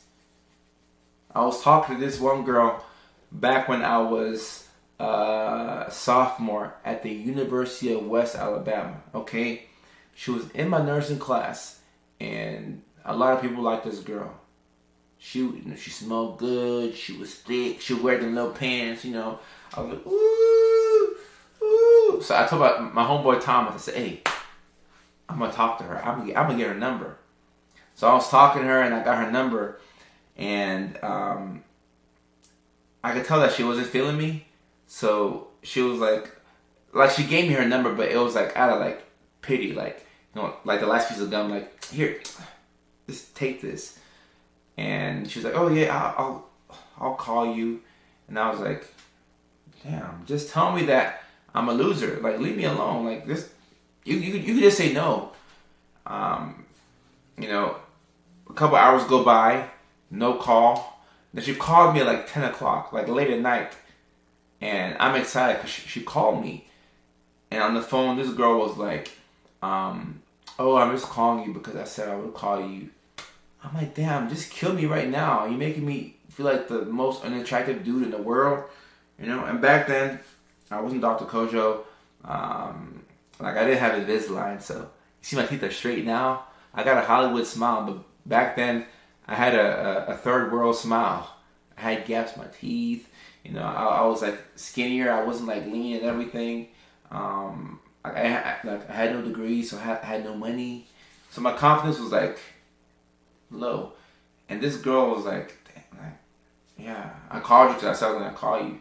I'm like, damn. All right, cool. God bless. Now, fast forward 6 years later, I've graduated nursing school. I went back, I got my bachelor's degree. I'm going back to school for my doctorate. I'm working at Augusta, Georgia. So, like, I've leveled up. And this girl, she's following me on Facebook. Like, we're friends. So she sees that I leveled up. Like, I put on a little bit of muscle. I got my teeth fixed. I got my bank account fixed. And then, she started to DM me, flirt with me. And she told me the craziest thing, because we're flirting back and forth. And, this girl is sending me, like, photos now. She didn't want to talk to me back when, I was poor and I had bad teeth and bad breath and I was wearing the same shoes every day. She didn't want to talk to me. Now, all of a sudden, she's talking to me. She's sending me photos, like, if you talk about, I'm talking about photos, like, I'm not going to go too much more into detail, but, you check your phone, you see attachment, 3 images, and attachment, 3 images. Man. And then this girl sent me the craziest text, one of the craziest texts I've ever received in my life. Because I had no plans to meet up with her, but, like, she sent me all these photos, so we're just going back and forth. Then this girl texted me, she said, you know what, Kojo? The baby making process would be so amazing with you. That's what she told me. She said, the baby making process would be so amazing with you. I was like, what in the world? I showed the text to my homeboy who I went to school with him. So he remembered when she rejected me. He was like, oh, heck no. Get away from her. And I had a chance to, like, get up with her and, like, go back and do whatever. But I didn't. I never got up with her and I let it be. But yeah, she blocked her blessing. Yeah, the baby making process. I ain't trying to make no babies with you. Oh, heck no. But she was sending the pics, so that's how she got my attention. Because I was trying, I was just trying to focus on my relationship with God and do the right thing. But she kept sending them pics, and I'm like, what, 23 years old? 23, 24. I'm a youngin', so I'm like, ooh. But I knew my worth, I knew my worth. Katie said she might steal that. The baby making whatever.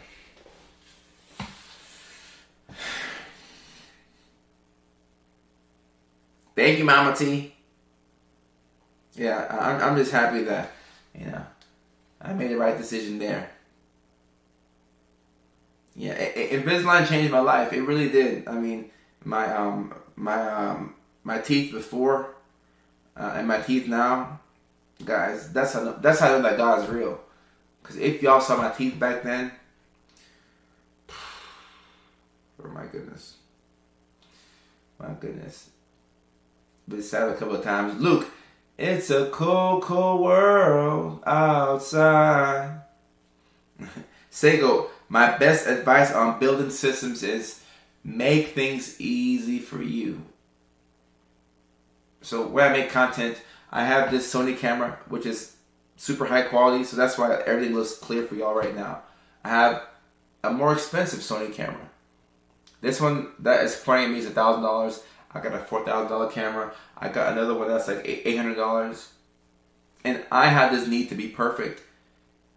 This is an iPhone 16 or whatever. I know the 17 came out, but this iPhone is good enough. I don't need to get another iPhone. But as good as this iPhone is, I keep trying to make videos with the bigger cameras because I'm like, oh, it needs to be clear. So we overcomplicate things and it slows us down. And as I'm saying this to you, I'm talking to myself.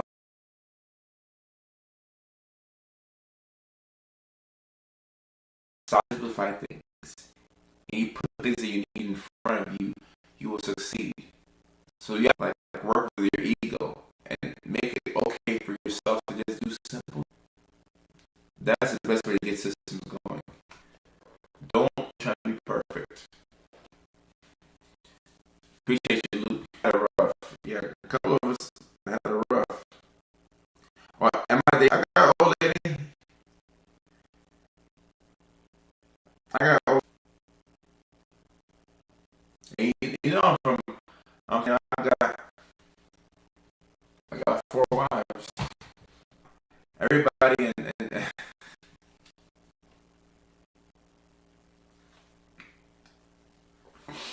everybody in Africa is allowed to have 4 wives. So it's just part of our culture. I didn't ask for 4 wives. It was just bestowed upon me. So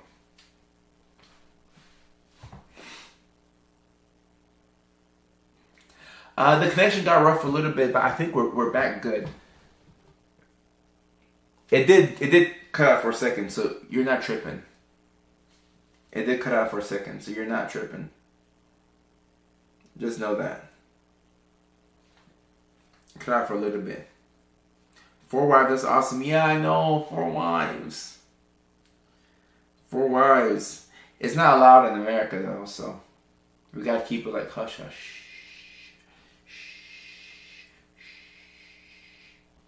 It's not allowed in America. But in Africa, it's allowed. In Ghana, I don't know about all of Africa. In West Africa, Ghana specifically, you can have up to 4 wives if you can take care of all of them. You know, but I don't think you can do that in Charleston, South Carolina, or Denver, Colorado. So, oh yeah. Those are 4 lucky women.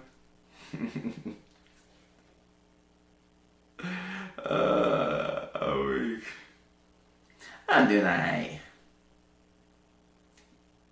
Kenji, is it better now? Is it better now? It should be better.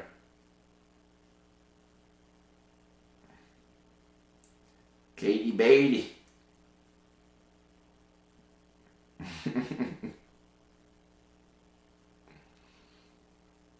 I think it glitched for a second, but I think, okay, alright, it's back better now. Yeah, I do alright. I do okay. I do alright for myself. I think highly of myself, but I also think that I'm nothing, if that makes sense. You know, because our ego gets us in trouble a lot of times. So there's a balance between not being too self-deprecating and thinking low of yourself, but not thinking that you're the best thing since sliced bread. Like, you can think it, but also know that you're nothing, and just, like, you just are, if that makes sense. It's just, you know, my way of checking the ego. Luke, your self-concept is important.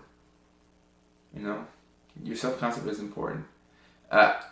No, sister wives, Leilani, I'm weak.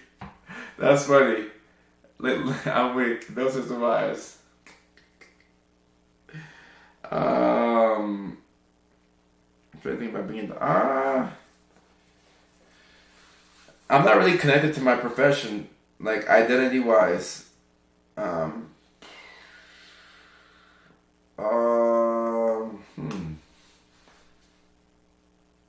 I mean, I like helping people, so I do that through psychiatry. I do that through comedy. I do that through live streams. So I just like helping people. That's one of the ways that I help myself. And as men, when we feel useful, our mental health improves. When we feel like we're bringing value to the world, there's nothing that makes us feel more prideful and just energetic. We have to feel like, okay, what I'm doing is making the world a better place. So, making people's day better, whether it's making them laugh, whether it's writing prescriptions, whether it's live streaming, whatever the case may be, that's what I aim to do. So that's why I like. Weak. Some of these comments, I'm weak. My girlfriend said, I'm weak. First, I'm going to stack my flow. Progress, not perfection. Big facts, big facts. Murder House has a question. Let's say a man wants a girl, right? Why do they chase after someone else? Let's break that question down. Let's break it down. Let's say a man wants a girl. Why do they chase after someone else? All men don't do that. But some people play hard to get. And I don't know. Like nowadays, the dating game is just very weird. And I would never recommend you play hard to get. Like if you like somebody, just tell them you like them. And just go after your person. Why would you? I don't know. I mean, I don't know. I mean, if there's a guy who's professing his love for you and he's chasing somebody else, I wouldn't listen to what he's saying, but watch what he's doing. It'll help you out. Like when you're confused, look at people's actions. It just makes things easier. First, I'm gonna stack my flow.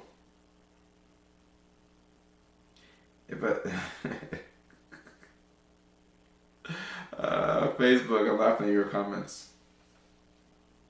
It's something I try to wrap my head around. Sometimes you shouldn't wrap your head around certain things. The fact that you're trying to wrap your head around something that's unwrappable is, what's driving you insane. Like if somebody says, "Oh, I'm digging you," like I want to talk to you, but then they're talking to somebody else. Their words and their actions are not lining up. Excuse me. How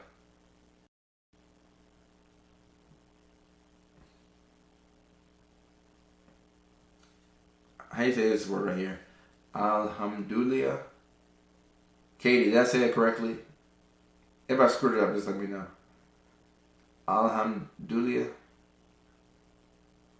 Yeah, I think I messed it up. I needed that advice because of this situation I got going on. Or you got a situation going on where somebody is professing their love for you, but they're doing something else.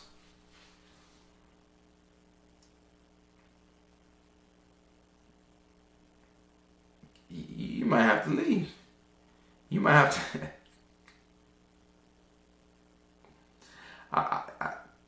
Guys, like sometimes in life, we don't have to read too much into situations. Like whatever the situation is, whatever things appear to be, might actually just be that. You might just need a better person to kick it with. What is this live about? Oh, this live, we were talking about 3 mistakes that people with ADHD and autism tend to make.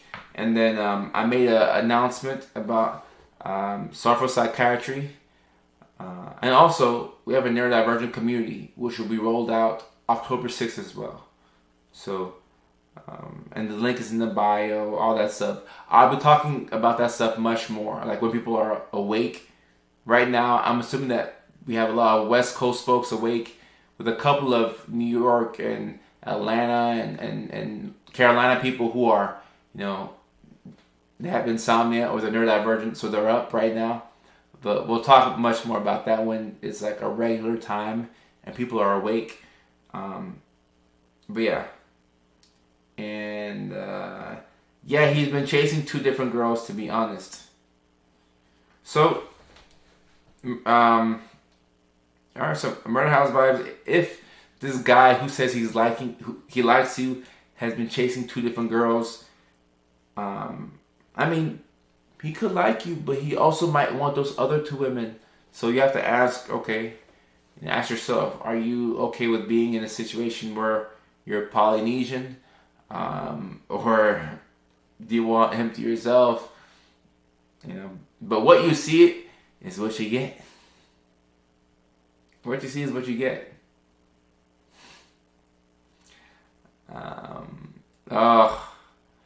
Currently dealing with a craving for THC.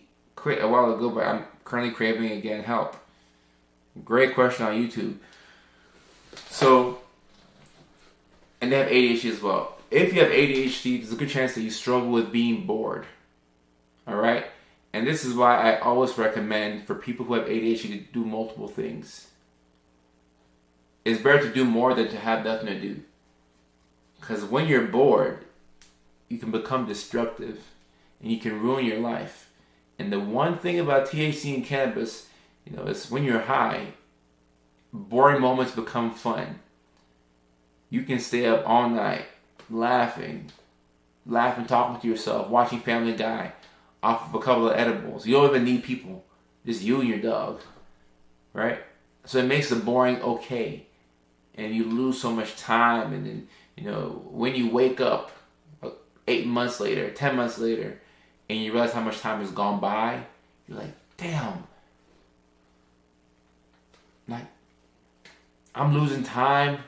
I could have been working. I could have been doing something productive for myself. And you start to have this, self-hatred because you feel like you're not getting things done. So it's a very slippery slope with THC. You gotta be very careful. Be very careful. But being okay with being bored is the key. If you can do that, that's the key. Bam Cam, yeah, for sure. Yeah, I'll be alive for a couple more moments. Yeah, just ask random questions right now. And Tracy said, wait, what? Polly? No, thank you. Guys, if you're not poly, don't do it. Don't do it. If you want your own person, do that. I don't know how successful poly relationships are. Sure, some could work out, but I don't know the success rate on those relationships. Yeah. And you already worked 2 jobs to keep yourself in check. Respect.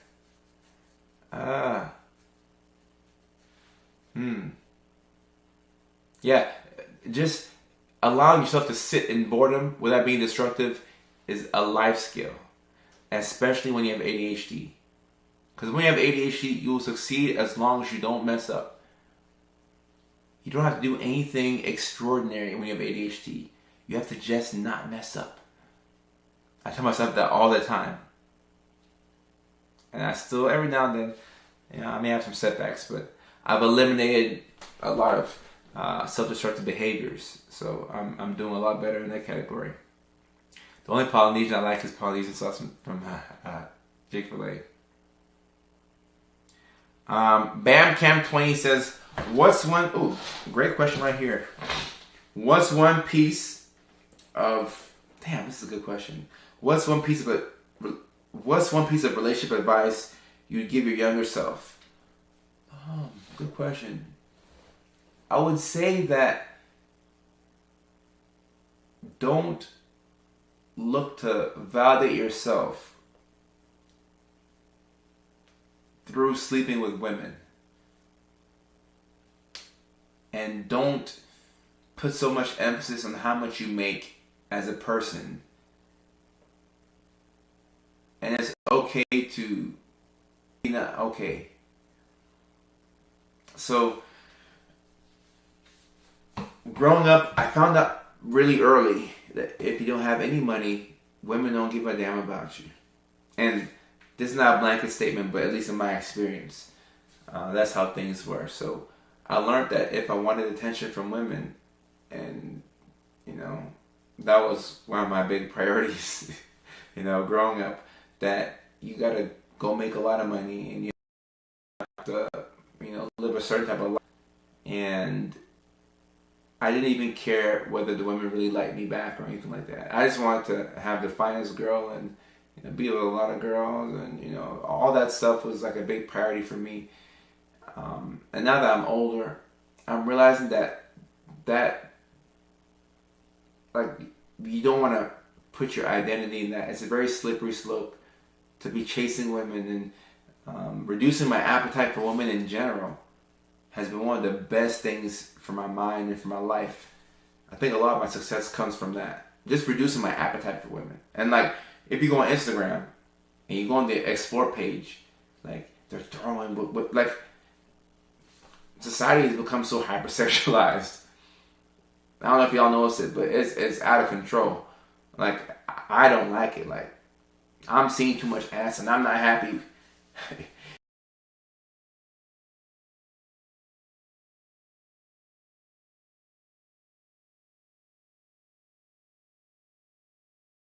Sexualize my brain.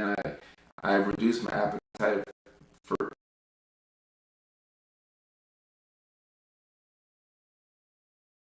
it. It's highly dopaminergic.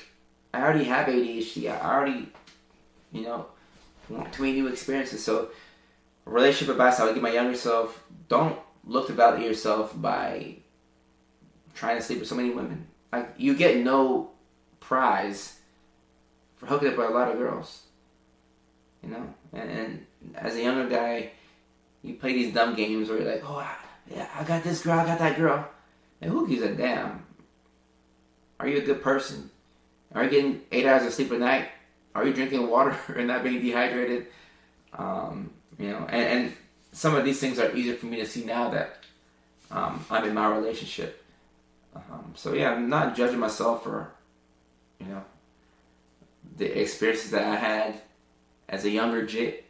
But you don't have to find your validation through how many women you can talk to. It's such a stupid game, but we play it. I don't know why the hell we play it, but we do play it as younger guys. Right now in life, would you say you're chasing peace or pleasure? I am chasing peace. I'm not even chasing pleasure. Sometimes I'll be there with my girl and I'm like, don't even kiss me right now. Don't touch me. Like, I'm keeping my pants on. Sometimes I want to be in monk mode. Like, I want to practice discipline in all areas of my life. Nothing should control me. No urge should control me. No drug should control me. I'm in control of myself. So I'm chasing peace. I'm chasing discipline. I'm not even chasing it. I'm aligning myself with discipline and peace. Let me answer G-Dit's question real quick. How do you get back up? How do you get back when you mess up? Have a very short memory. Like a quarterback that just threw a pick six. Mess up the next day. Alright, it is what it is. I'm human, I mess up. Because it's not what you did that messes you up. It's the trauma that lingers after what you did. It's like you take the trauma with you throughout life, and it's on your mind, and it's mentally wearing you down. What used to make you happy, but no longer does? Marijuana. I'm just being honest. And if I'm being fully honest, it probably could make me happy, but I no longer want it to make me happy. You know? I'm good off of that. Bunny says, let me know when you successfully master... Oh, Bunny, I've mastered it now. I have mastered it now. Like, the DMs that I get...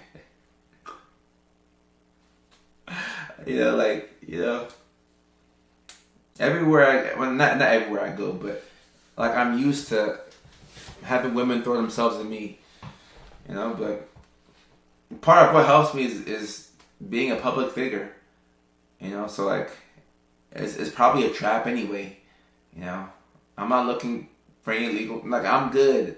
I got my old lady at the crib, I'm good. Even if I was single, I'm like, I'm good off of that. Now, I'm also a little paranoid, so I'm like, what do you want from me? So the paranoia helps. Yeah, but I'm good. And I never allow myself to be in a room by myself with a woman that's not my sister or my girlfriend or my mom. So it's just a rule that I have. So like, y'all see me make videos with the actresses. We'll be recording, recording days in LA are, sometimes 8 to 12 hours. We're making videos. The actresses are pretty women, but I'm never in a room by myself with them. I always have a chaperone around. Everywhere we go.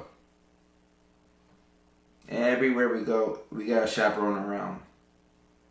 So, I think we're cutting in and out on YouTube, but I think we look good everywhere else. Yeah, so I have a chaperone everywhere. Like, this is crazy, but I pay people to follow me around when I'm with a woman that, like, is not my mom, sister, or girlfriend. So, like, I have a real life, like, I pay people, So I'll have a chaperone for the day, and, she won't leave my side. Like, anytime it's me and, another woman, she's right there. Because, look, I'm human, I could slip up one day and, the pretty lady could be like, I'm going to throw it back on you real quick. And I'm like, ooh, like, I'm human. So, having a chaperone just prevents anything from happening. Because, like, if nobody's there, I'm looking at her, she's looking at me, I'm like, what you thinking about? What you got? So just make it hard on yourself to screw up. It's pretty much a system. Like, you can never lose that way. That's why I don't lose, because I don't put myself in positions to lose. I can't lose. I can't lose. Kadisha, yeah, there's nothing wrong with being skeptical.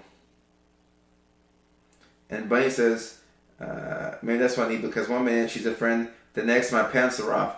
I know. And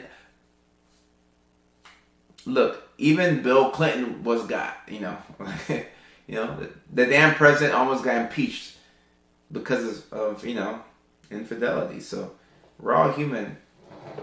If you make it hard on yourself to screw up, you won't screw up. If I'm rolling around, like actually think about this. If I'm rolling around with all these pretty women in LA and there's no chaperone, and I'm like, all right, come to my house and we're just gonna record videos, we're making this content, and there's nobody there. Even if, like, I have security cameras rolling, which I do, but even if I'm like, oh, I'm gonna just let the security camera roll. Oh, heck no. Because you can shut the camera off. But if there's a chaperone around 24/7, or at least when we're making videos, there is no way I can screw up. So that's why I don't get got.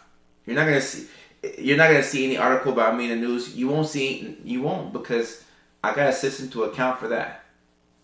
I'm not the most perfect guy. I get tempted. I'm normal, but I got a good system. So once again, if you have a good system, you do well. If you don't have a good system and you're doing okay, it means that you're relying on luck. And you don't want to leave things up to chance. Don't do it. Don't do it.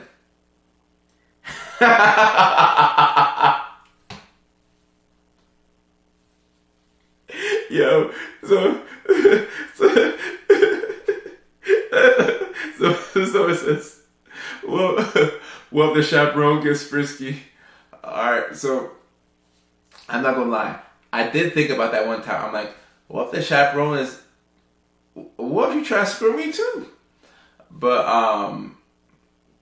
I mean, look, that could be an option. But I mean, we paid the chaperone a lot of money, and she signs NDAs and legal. You know, like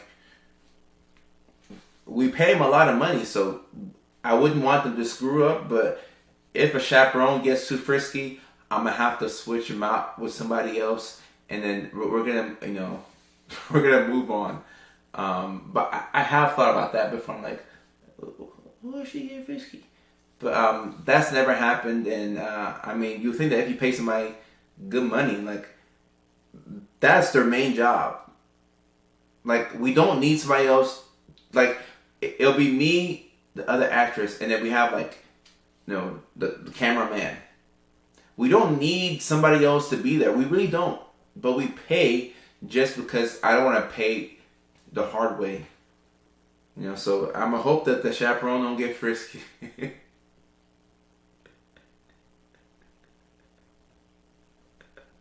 I have thought about that though.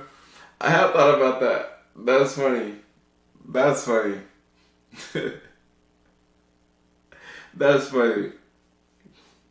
She might be trying to set you up. Once again, that's why we have the security cameras rolling. You know, like you never know. You never know. So you just want backup after backup. But it beats having no chaperone. You know. No, don't say sorry, because I've thought about these things, and I mean, my girl has thought about it, and like you have to be this paranoid. You have to think about it.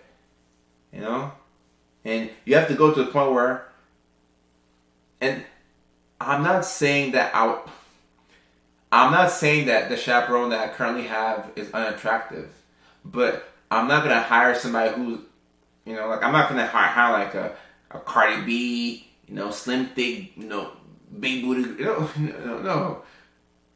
We're gonna just hire, just get the job done. Like I don't want to have trouble. On top, she can try what she want. Yeah, that's what the NDA is there for. See Lifetime movies. Oh wait. Oh wait, that's funny. That's hilarious. But ADHD, how come when you're younger there's no symptoms such as being calm and collective, but as you So, the nature of the ADHD could change as you grow older because your struggles could be a bit more, you know, difficult. Oh yeah. I wouldn't hire a chaperone that's my type, you know. And I have a team, like we have checks and balances, right? So if my like I tell the team, I'll say, hey John, we hired so and so. They're gonna be a chaperone for Saturday. We're recording, and my boy Roberto helps to record the videos, and he knows me well. So if I'm like, hey, this is the new chaperone we have, he's like, bro, that ain't no chaperone. Come on now. I'm like, she signed up for the job. What do you mean she's a chaperone? You know, she's a chaperone. You know, so at the end of the day, you can't play yourself. I know, I still see patients, double D, you know, evolving. Yeah, you can't play yourself. You can't, and when you really don't want no trouble, you won't make it easy on yourself to mess up. Like I don't want trouble. I don't want lawsuits. I don't want none of that stuff. You know, look, I really don't want to smoke. Like, I come out here and I be joking, I be laughing, but in real life, I am scared. I do fear women, and I'm scared. I'm scared. I'm scared. Oh yeah, he's gonna check me because he knows me. Like he just knows how I am. He's like, hey, nah, this ain't the one. I know what you're trying to do. I know what you're trying to do. Yeah, no, scared is the way to go. I fear women respectfully. I mean anybody, but respectfully. Yeah, October 6th in Alaska, Arizona, California, and Washington. You know, we'll be opening up to new patients. I fear women as much as yeah, I love women too, but I fear them. I fear them respectfully, and I mean you can look at a lot of different situations. Look at the situation with Shannon Sharp. I mean you see this all the time. You gotta be smart. You have to move smart. You know, you have to move smart out here. So if you want the smoke, you can get the smoke. But if you don't want, like, you get to a point in life where you really just want peace. But I mean, like, that's where I'm at. If you want the Mickey Ficky, you're gonna put yourself in situations where you get got.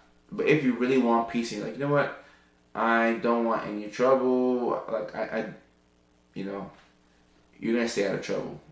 You have to really just want it. You gotta want it so bad for yourself. You know. The link should be in the bio, double D.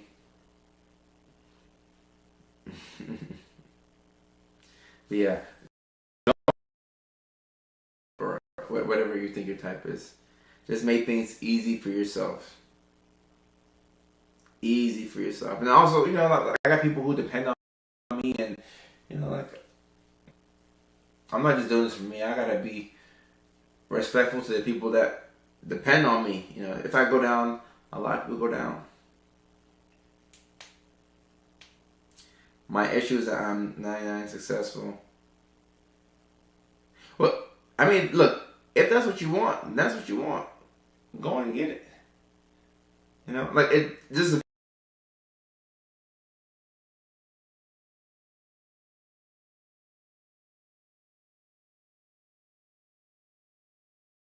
like at least, you know, like maybe if you're in college, or you know, like, it just depends on what people are, you know, what's their priority. But it's hard to build, you know, wealth and consistency if you're a slave to your own desires.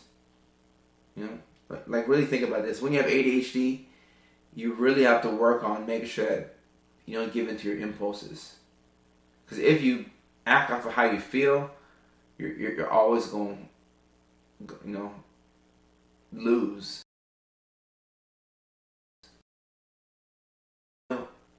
Horny, I do.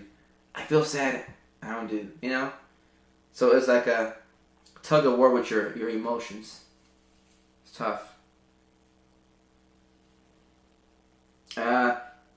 So that'll be not theoretically not one-on-one therapy, but we do coaching.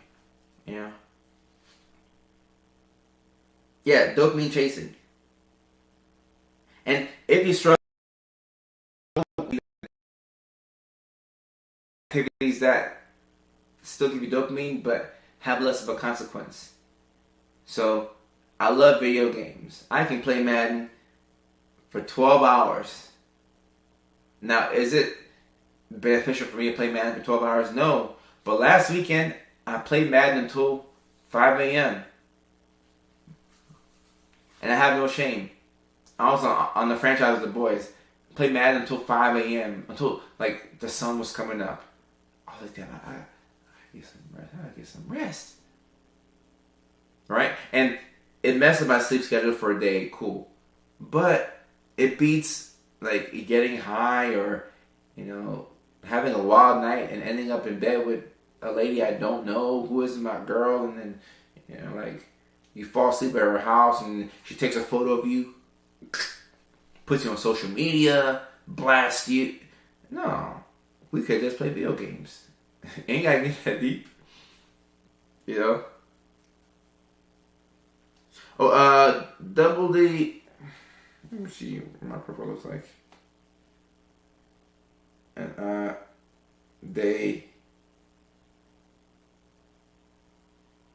Oh, okay. Let's see what the bio is. Or did we update our bio on? Oh no. Oh, Double D, you're right.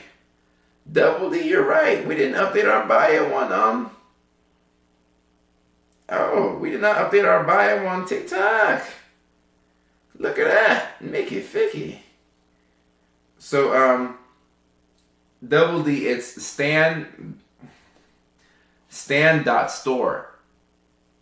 Just Google Stan, STAN, store, Dr. Kojo Sarfo. Make it ficky. Look at me talking about this thing and I'm not even organized. You called me out. Thank you. Thank you. I appreciate that. You can call me out. You called your boy out. Thank you very much. Thank you very much. Cap. I'm capping. Is it possible? Is it common for people with ADHD to have commitment issues? Yeah. Yeah. Facts. It is very common for us to have commitment issues. Very common. Let me update this bio and I'll talk about commitment issues real quick. Put the down arrow right here. Okay. Assessments.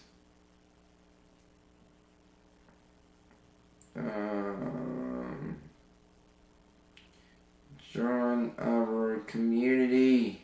Man, you called me out. I'm promoting something my bio not even updated. Goddamn, goddamn. Where's my links? Thank you very much. Yeah, it's Stan Store. Ooh, I wish you let me talk more about medications. So Abilify and Risperdal. If psychosis is more of an issue, I go with Risperdal. And I'll leave it right there. So that way TikTok doesn't, knock me down because I talked about medications. And TikTok, so for the TikTok powers that be, just know I'm not prescribing medications. I'm just talking about medications. And guys, y'all know that when you're watching this, we're just talking like I'm Kojo, your friend. I'm not, prescribing anything to you. So TikTok, we're Gucci here. We're Gucci. But for psychosis, when I'm teaching my students about psychopharmacology, let me frame it that way. When I'm teaching students, college students, about psychopharmacology, I let them know that because risperidone blocks more of dopamine than Abilify, it works better for psychosis. So TikTok, does that make sense? I'm trying to get around it. Alright, so Stan Store has been updated on TikTok. And thank you for letting me know, Double E. I appreciate that. Thank you for letting me know. Thank you for letting me know. Alright, and because I'm just trying to educate the people. ADHD and commitment issues. So, something that I've struggled with a lot, but when you have ADHD, you tend to want new experiences and new things, and different things will catch your eye. So it can be hard to do the same thing over and over with consistency and to make progress. You want to do this, and you want to go there, and you want to do this, and you want to date that person, and this person, and that person, and this person. So it comes to a point where you have to limit yourself. It's limiting yourself, and you have to not get high off your own supply.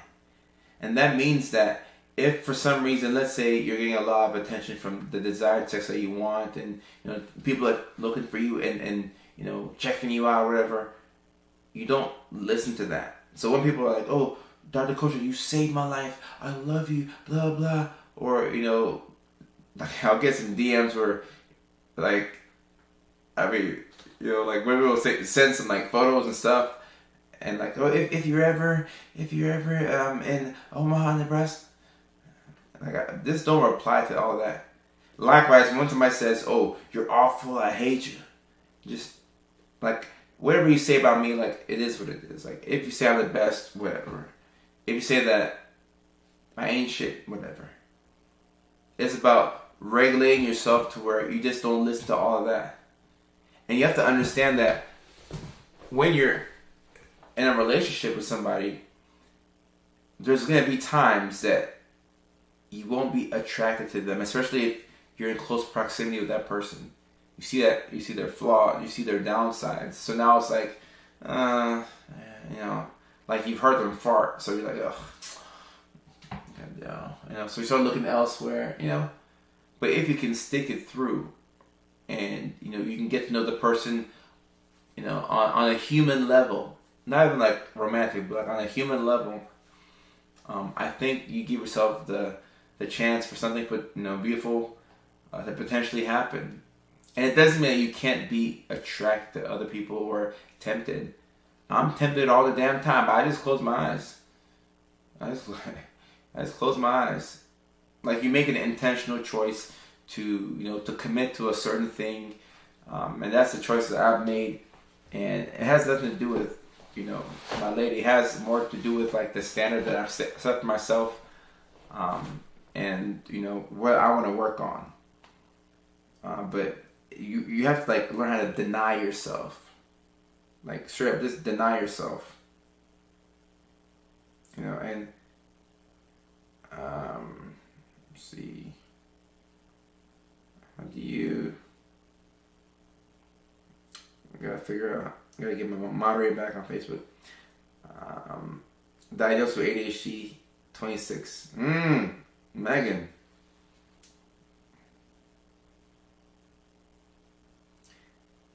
Dream Girl, thank you so much. Story Swap. What's up? I don't have one favorite type of cookie. Bunny, look, at some point, like humans will be human. Like, I like all girls, like, I like all girls. Like, that's my natural, like, inclination, but, or I'm attracted to all girls, let me say that. But I only want my girl. I don't want no other girl. There's no man on the planet that I want his lady. I don't want your girl. I don't want your car. I don't want your house. I don't want your spouse. I don't want nothing I want what God has for me. I don't want none of that. I'm Gucci with my dog, my badass little dog right here. I'm Gucci with my online community. I'm Gucci with my girl. Like, I'm cool with the homies I got. Like, the song Love Yours by J. Cole. Like, I'm rolling with what I got. And I don't care about nothing else. Like, you gotta train yourself. And it helps when you fuck up a little bit. And then you're like, oh, okay, I won't do this again. You gotta train yourself. And no, Double D, I appreciate you because I thought I had it in my bio, but I didn't. So thank you. I appreciate you. Thank you. Yeah. We prescribe medications.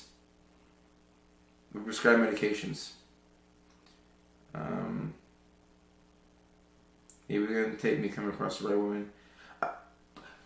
There is no right woman. Even my girl, respectfully, she's not the right. She's my woman, but she's not the right. Because when you think of like, oh, I need the right person, it's such a bad way to think. I don't know who.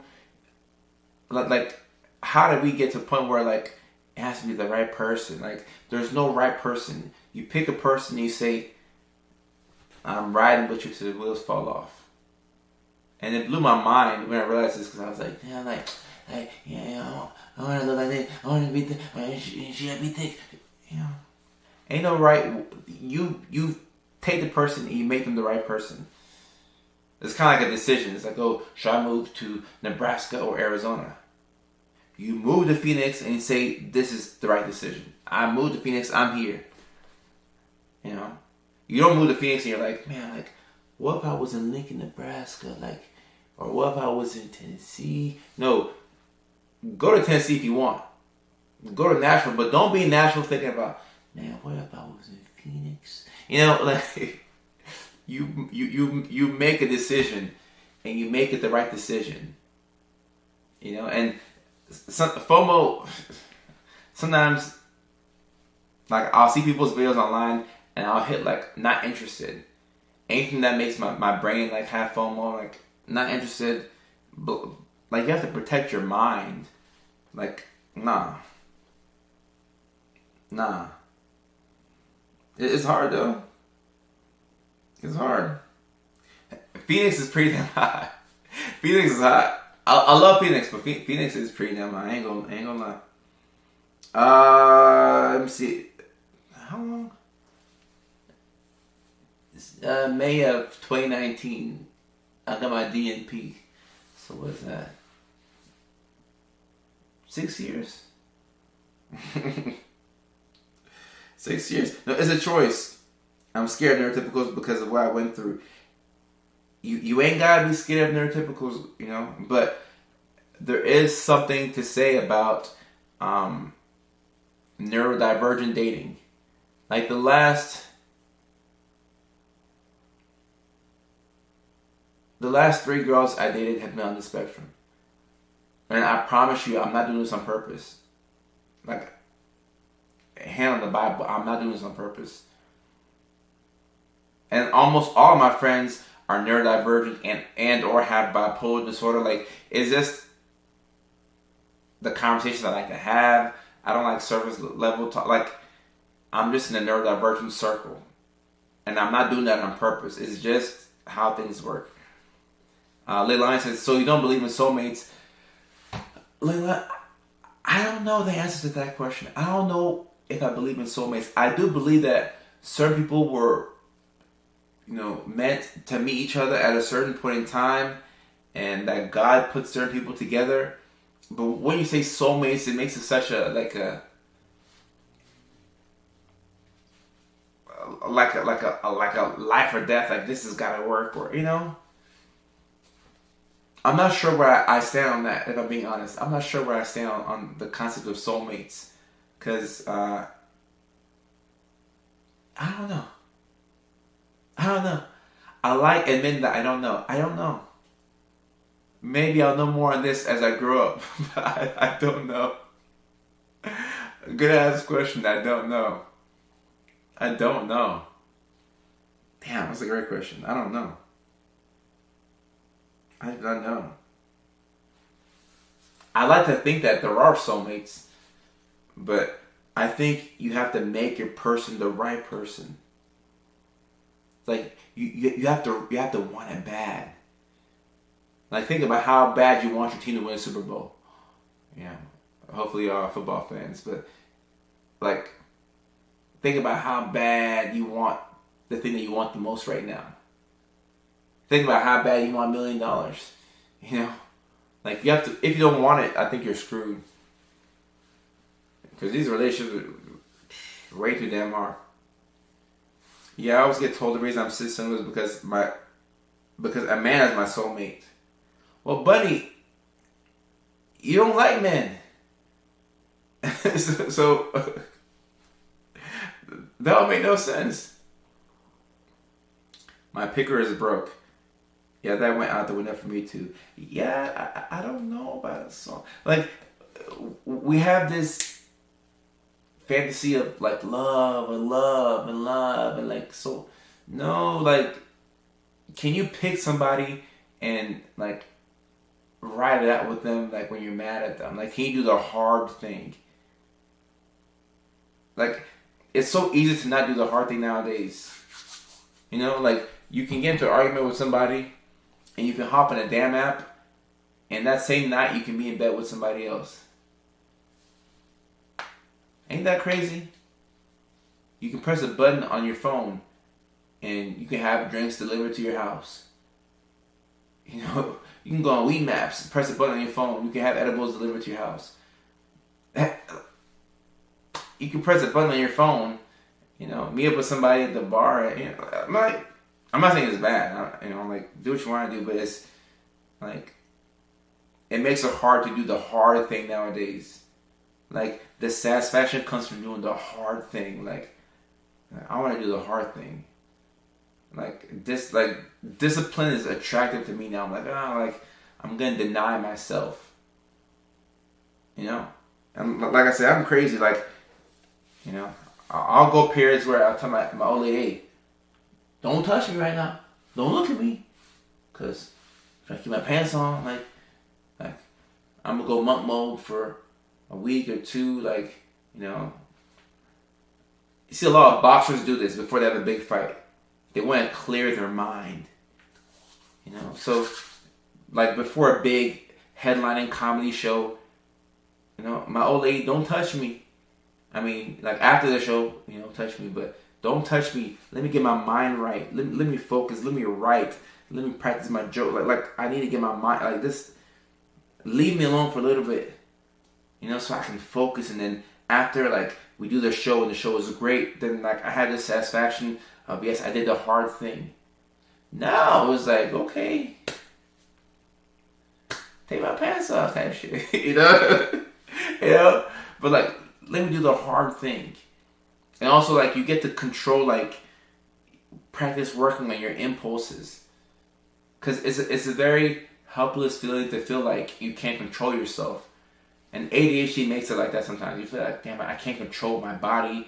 I can't control, like, buying all these packages on Amazon. I can't control, like, starting different side projects. Like, you feel like you're helpless or like you're not in control of your emotions.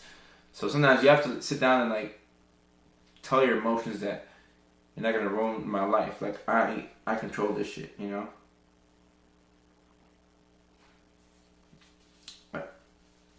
Moody. Oh no, and you might be moody, but it's like, okay, fine. I'm moody right now, and that's fine. Kind of like when you're trying to like a third grader who wants a lot of candy, right? I want to eat all the candy in the store. No, you can have a Hershey bar here and maybe one tomorrow. But if you have too much candy, you're going to have cavities. So you have to space out all the candy. And the kid gets mad and throws a tantrum. If you give in to the kid will know that, oh, I can do whatever I want. You say, no, this is not how we do things over here. You won't get the candy because I'm the parent. So likewise, it's like you're parenting yourself. You're telling yourself, no. We started this one project. Let's finish this project. We're not starting anything else until we finish this. Like, you have to discipline yourself. That's how I talk to myself. I'm like, no. We said we're gonna do this. And then I'll say that, but I'm like, I want to play Madden today. I want to play good. The guys are on the video games right now. Oh. No, you said you were gonna work on your business today. You're telling people online that you're accepting patients in these 4 states, but you didn't change the link in your TikTok profile. No video games. First things first, right? And I'm talking to myself as I'm saying this. It's like you have to like, yes, I believe in being kind, and I always put hashtag be kind. But sometimes you have to talk to yourself and say, no, you are not going to control me. Like, you're talking to yourself in the mirror. You say, hey, no, I'm going to be disciplined. I'm going to do this thing. And like you have to make it to where you don't negotiate with yourself. And it's hard because you want to follow your mood, not the plan. But when you follow your plan and not the mood, that's how you succeed. You get breakthroughs. So like you have to like get really hard with yourself. It's like And when you aren't controlled by anything, you're finally free. Think about that. You're finally. People think nowadays that you're free if you do all the drugs in the world, you hook up with whatever, or like you do all the things. No, you're free when nothing controls you. If somebody can say something to make you mad or alter your behavior, they control you. If there's a substance that you're craving, you're like, I just want to get high tonight. It controls you. But when you let go, then you're free. You become a dangerous person. And they don't want you to be dangerous now.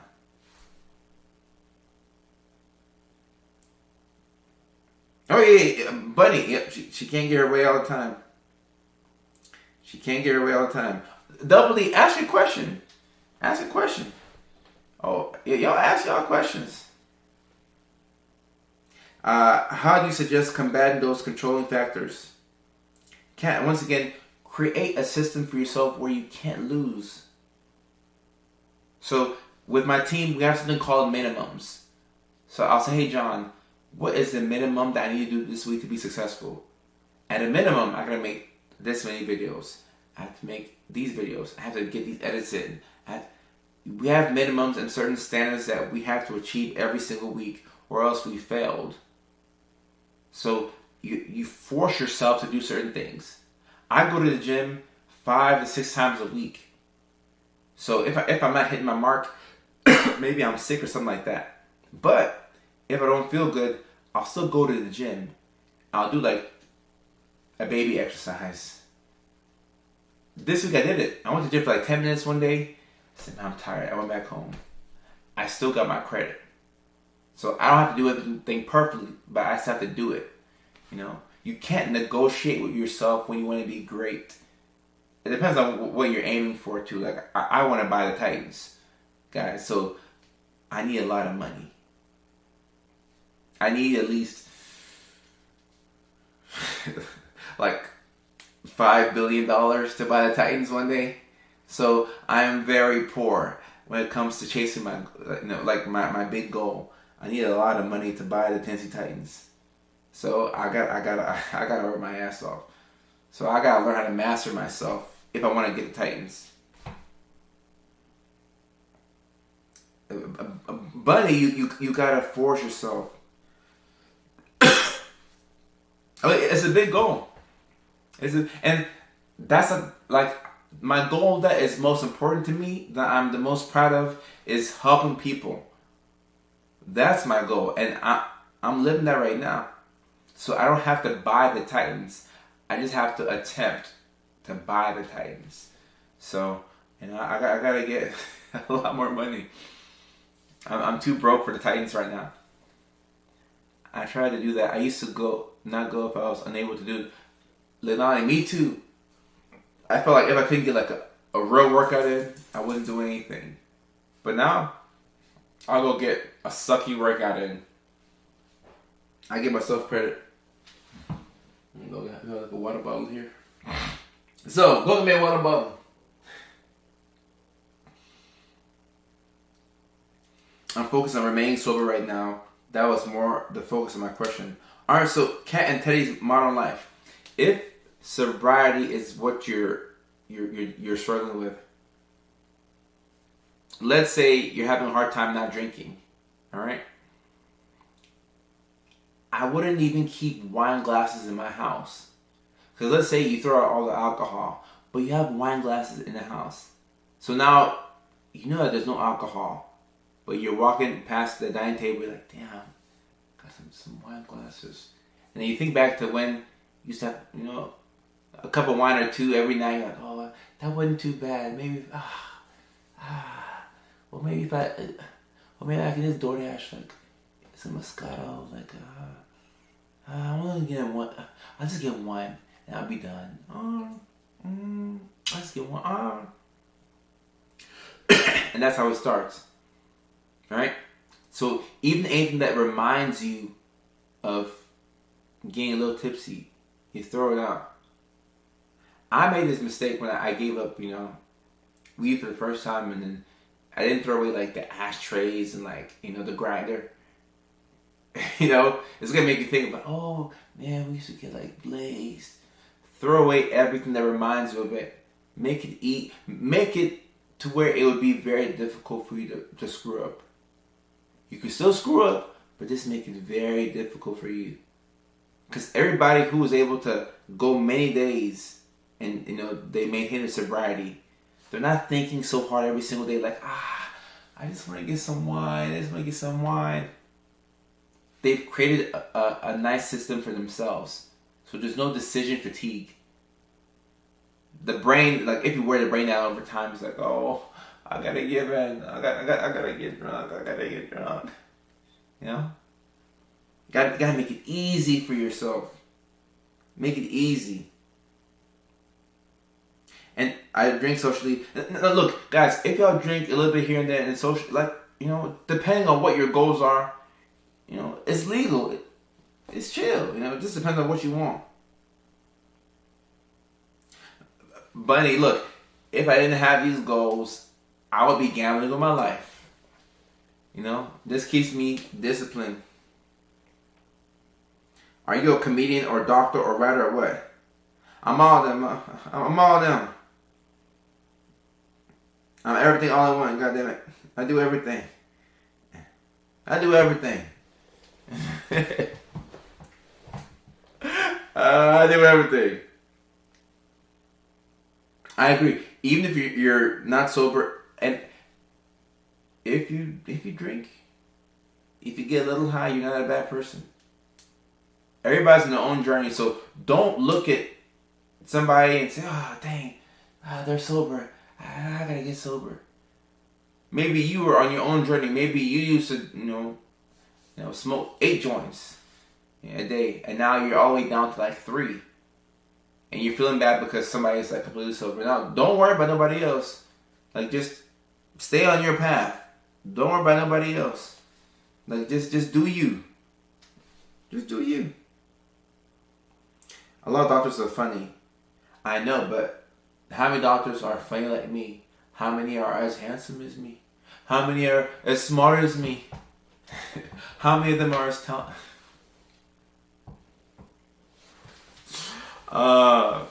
So I went to nurse practitioner school. I got my DNP, and I survived because I got ADHD medications. So I had help. I had chemical help.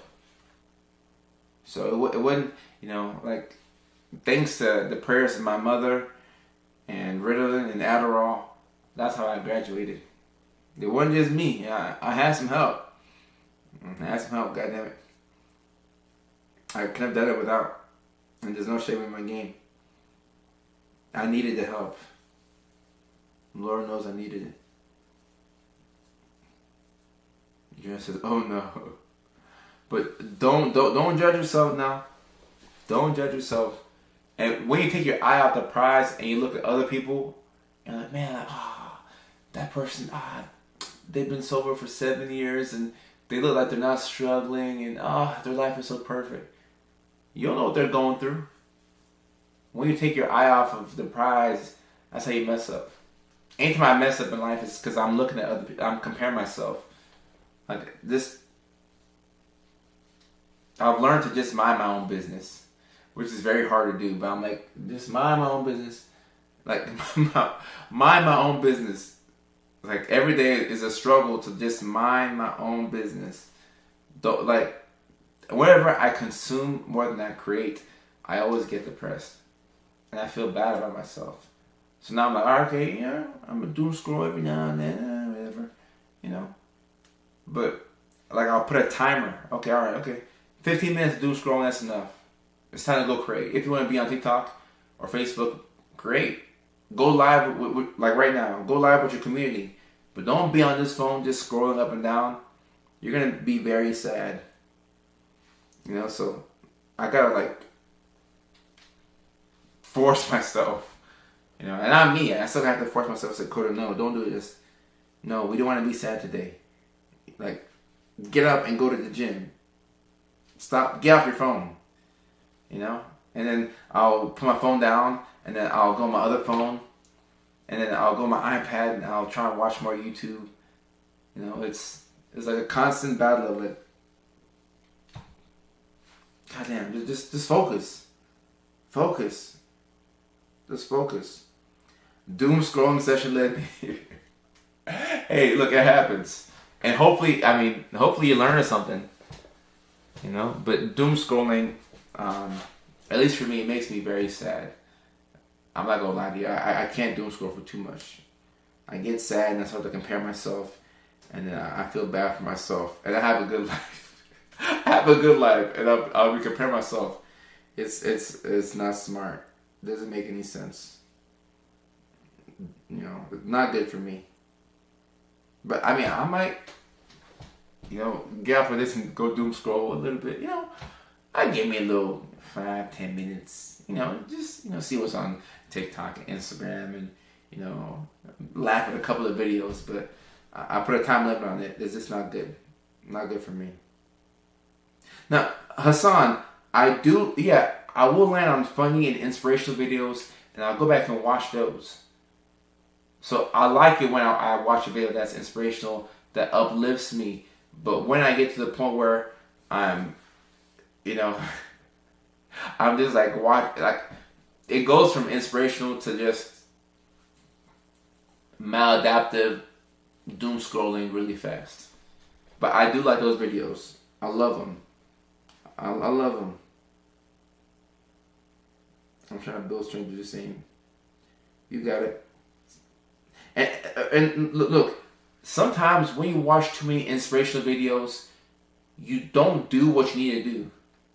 So I used to watch a lot of motivational videos to get me to do what I needed to do.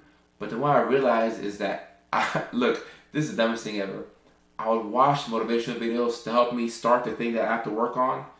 But then I'd be watching, I'm like, yeah, I'm gonna clean my room. I'm gonna do dishes. I'm gonna write this essay. 3 hours later, I'm still watching motivational videos. And then I realized that I'm getting half my own supply. I'm not doing the work I need to do. I'm just thinking about how I'm going to do it, because the doing part is too difficult. And then I'm like, all right. No more David Goggins. No more. No. Get up. You need to leave.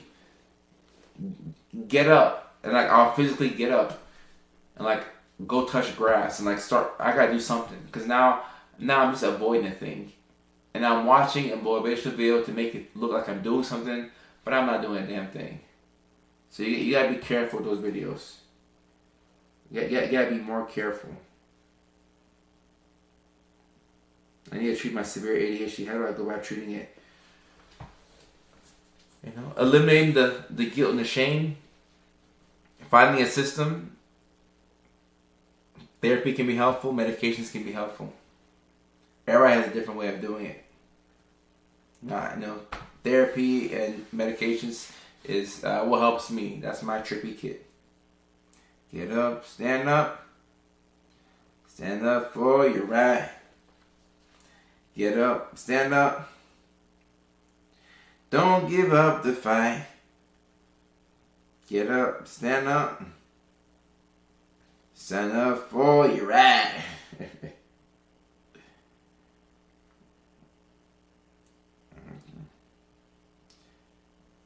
Dope.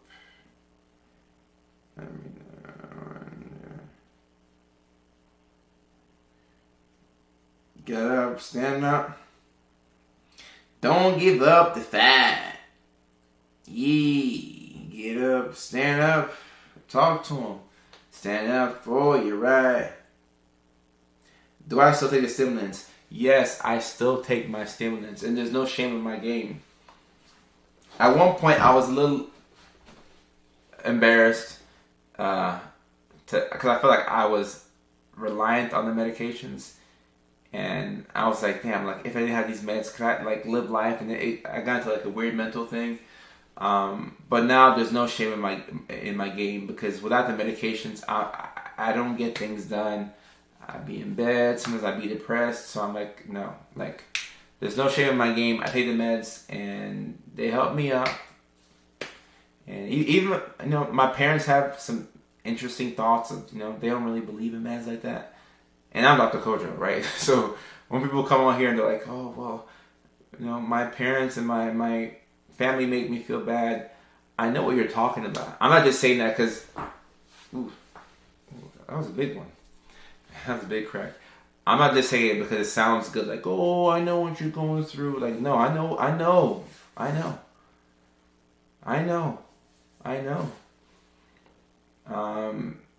Yes, dissociation is... dissociation is often correlated with trauma, right? So when you have a lot of trauma, you tend to dissociate a lot. And guess who has a lot of trauma? People who have ADHD and autism. You see how we connect the dots? Yeah. That's how we connect the dots. If you're not emergent, you've been told your whole... Sometimes that's true. Okay, I'm gonna have to know. All right. Oh, any side effects for me? Dry mouth sometimes. That's it for me. Yeah, just dry mouth. Leilani, no problem. It's a great question, by the way. Yeah, just dry mouth. I mean, the medications, like, they stifle your appetite, but I'm used to them at this point. I'm able to eat with them, but this every now and then my mouth gets a little dry, and so like when I'm doing my comedy shows, sometimes I won't take the meds because it's like I gotta talk, so my mouth is just a little dry. But besides that, that's all. You know, maybe I'm forgetting something right now, but that's all I can think of right now. Don't give up the fight. Sonia, great question right there. Starting to think my multiple head traumas caused my ADHD. Is that far-fetched? No, that's not far-fetched. There's some link that shows that traumatic brain injuries can present like ADHD and even cause it. Like I've seen that. I've seen that in the evidence. So you're not crazy. I've seen evidence that supports exactly what you said. Great question. Great question right there. Great question. Yeah, Talia, what's the question?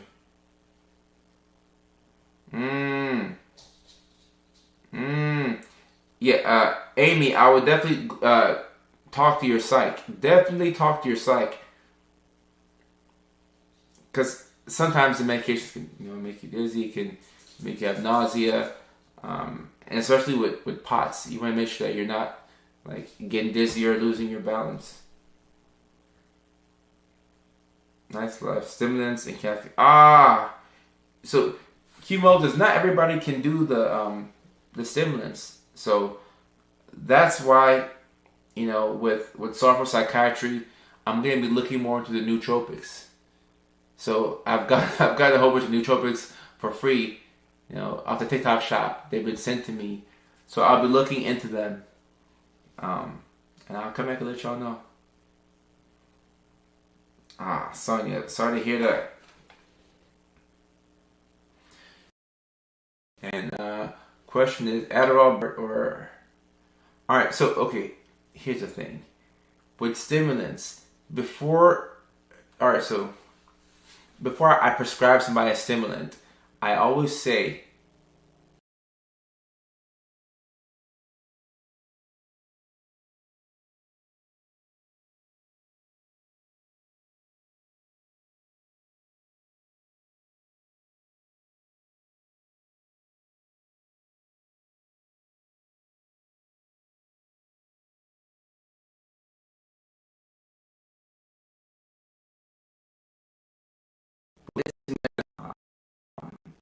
so it can't be issues that you don't want to...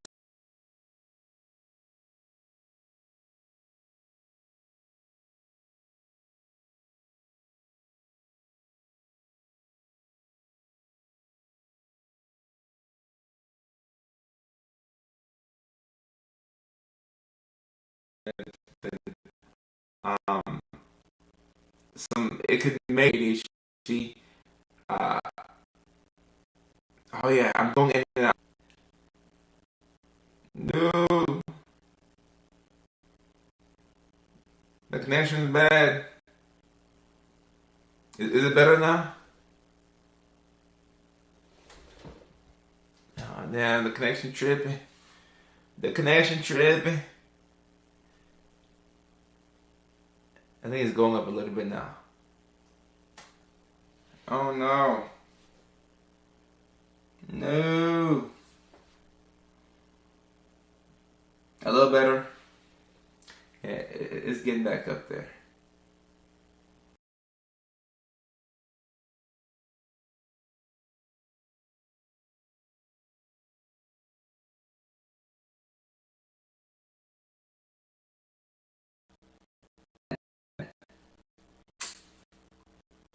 It's getting better. It's because the connection is messing up. Now, no.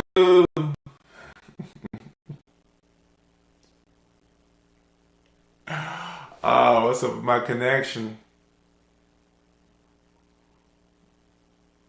I think it's getting better now. I think it's better now.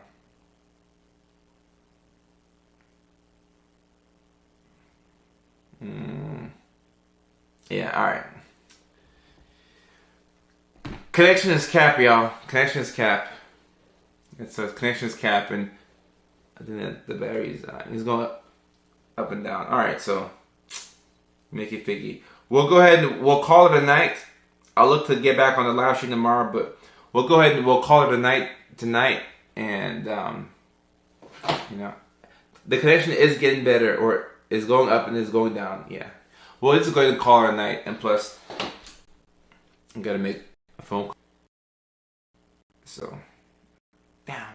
This is a great live stream, a really good live stream. I appreciate you, regardless of how long you've been on the live stream.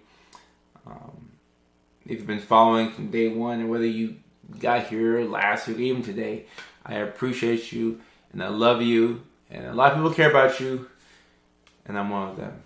Until the very next time.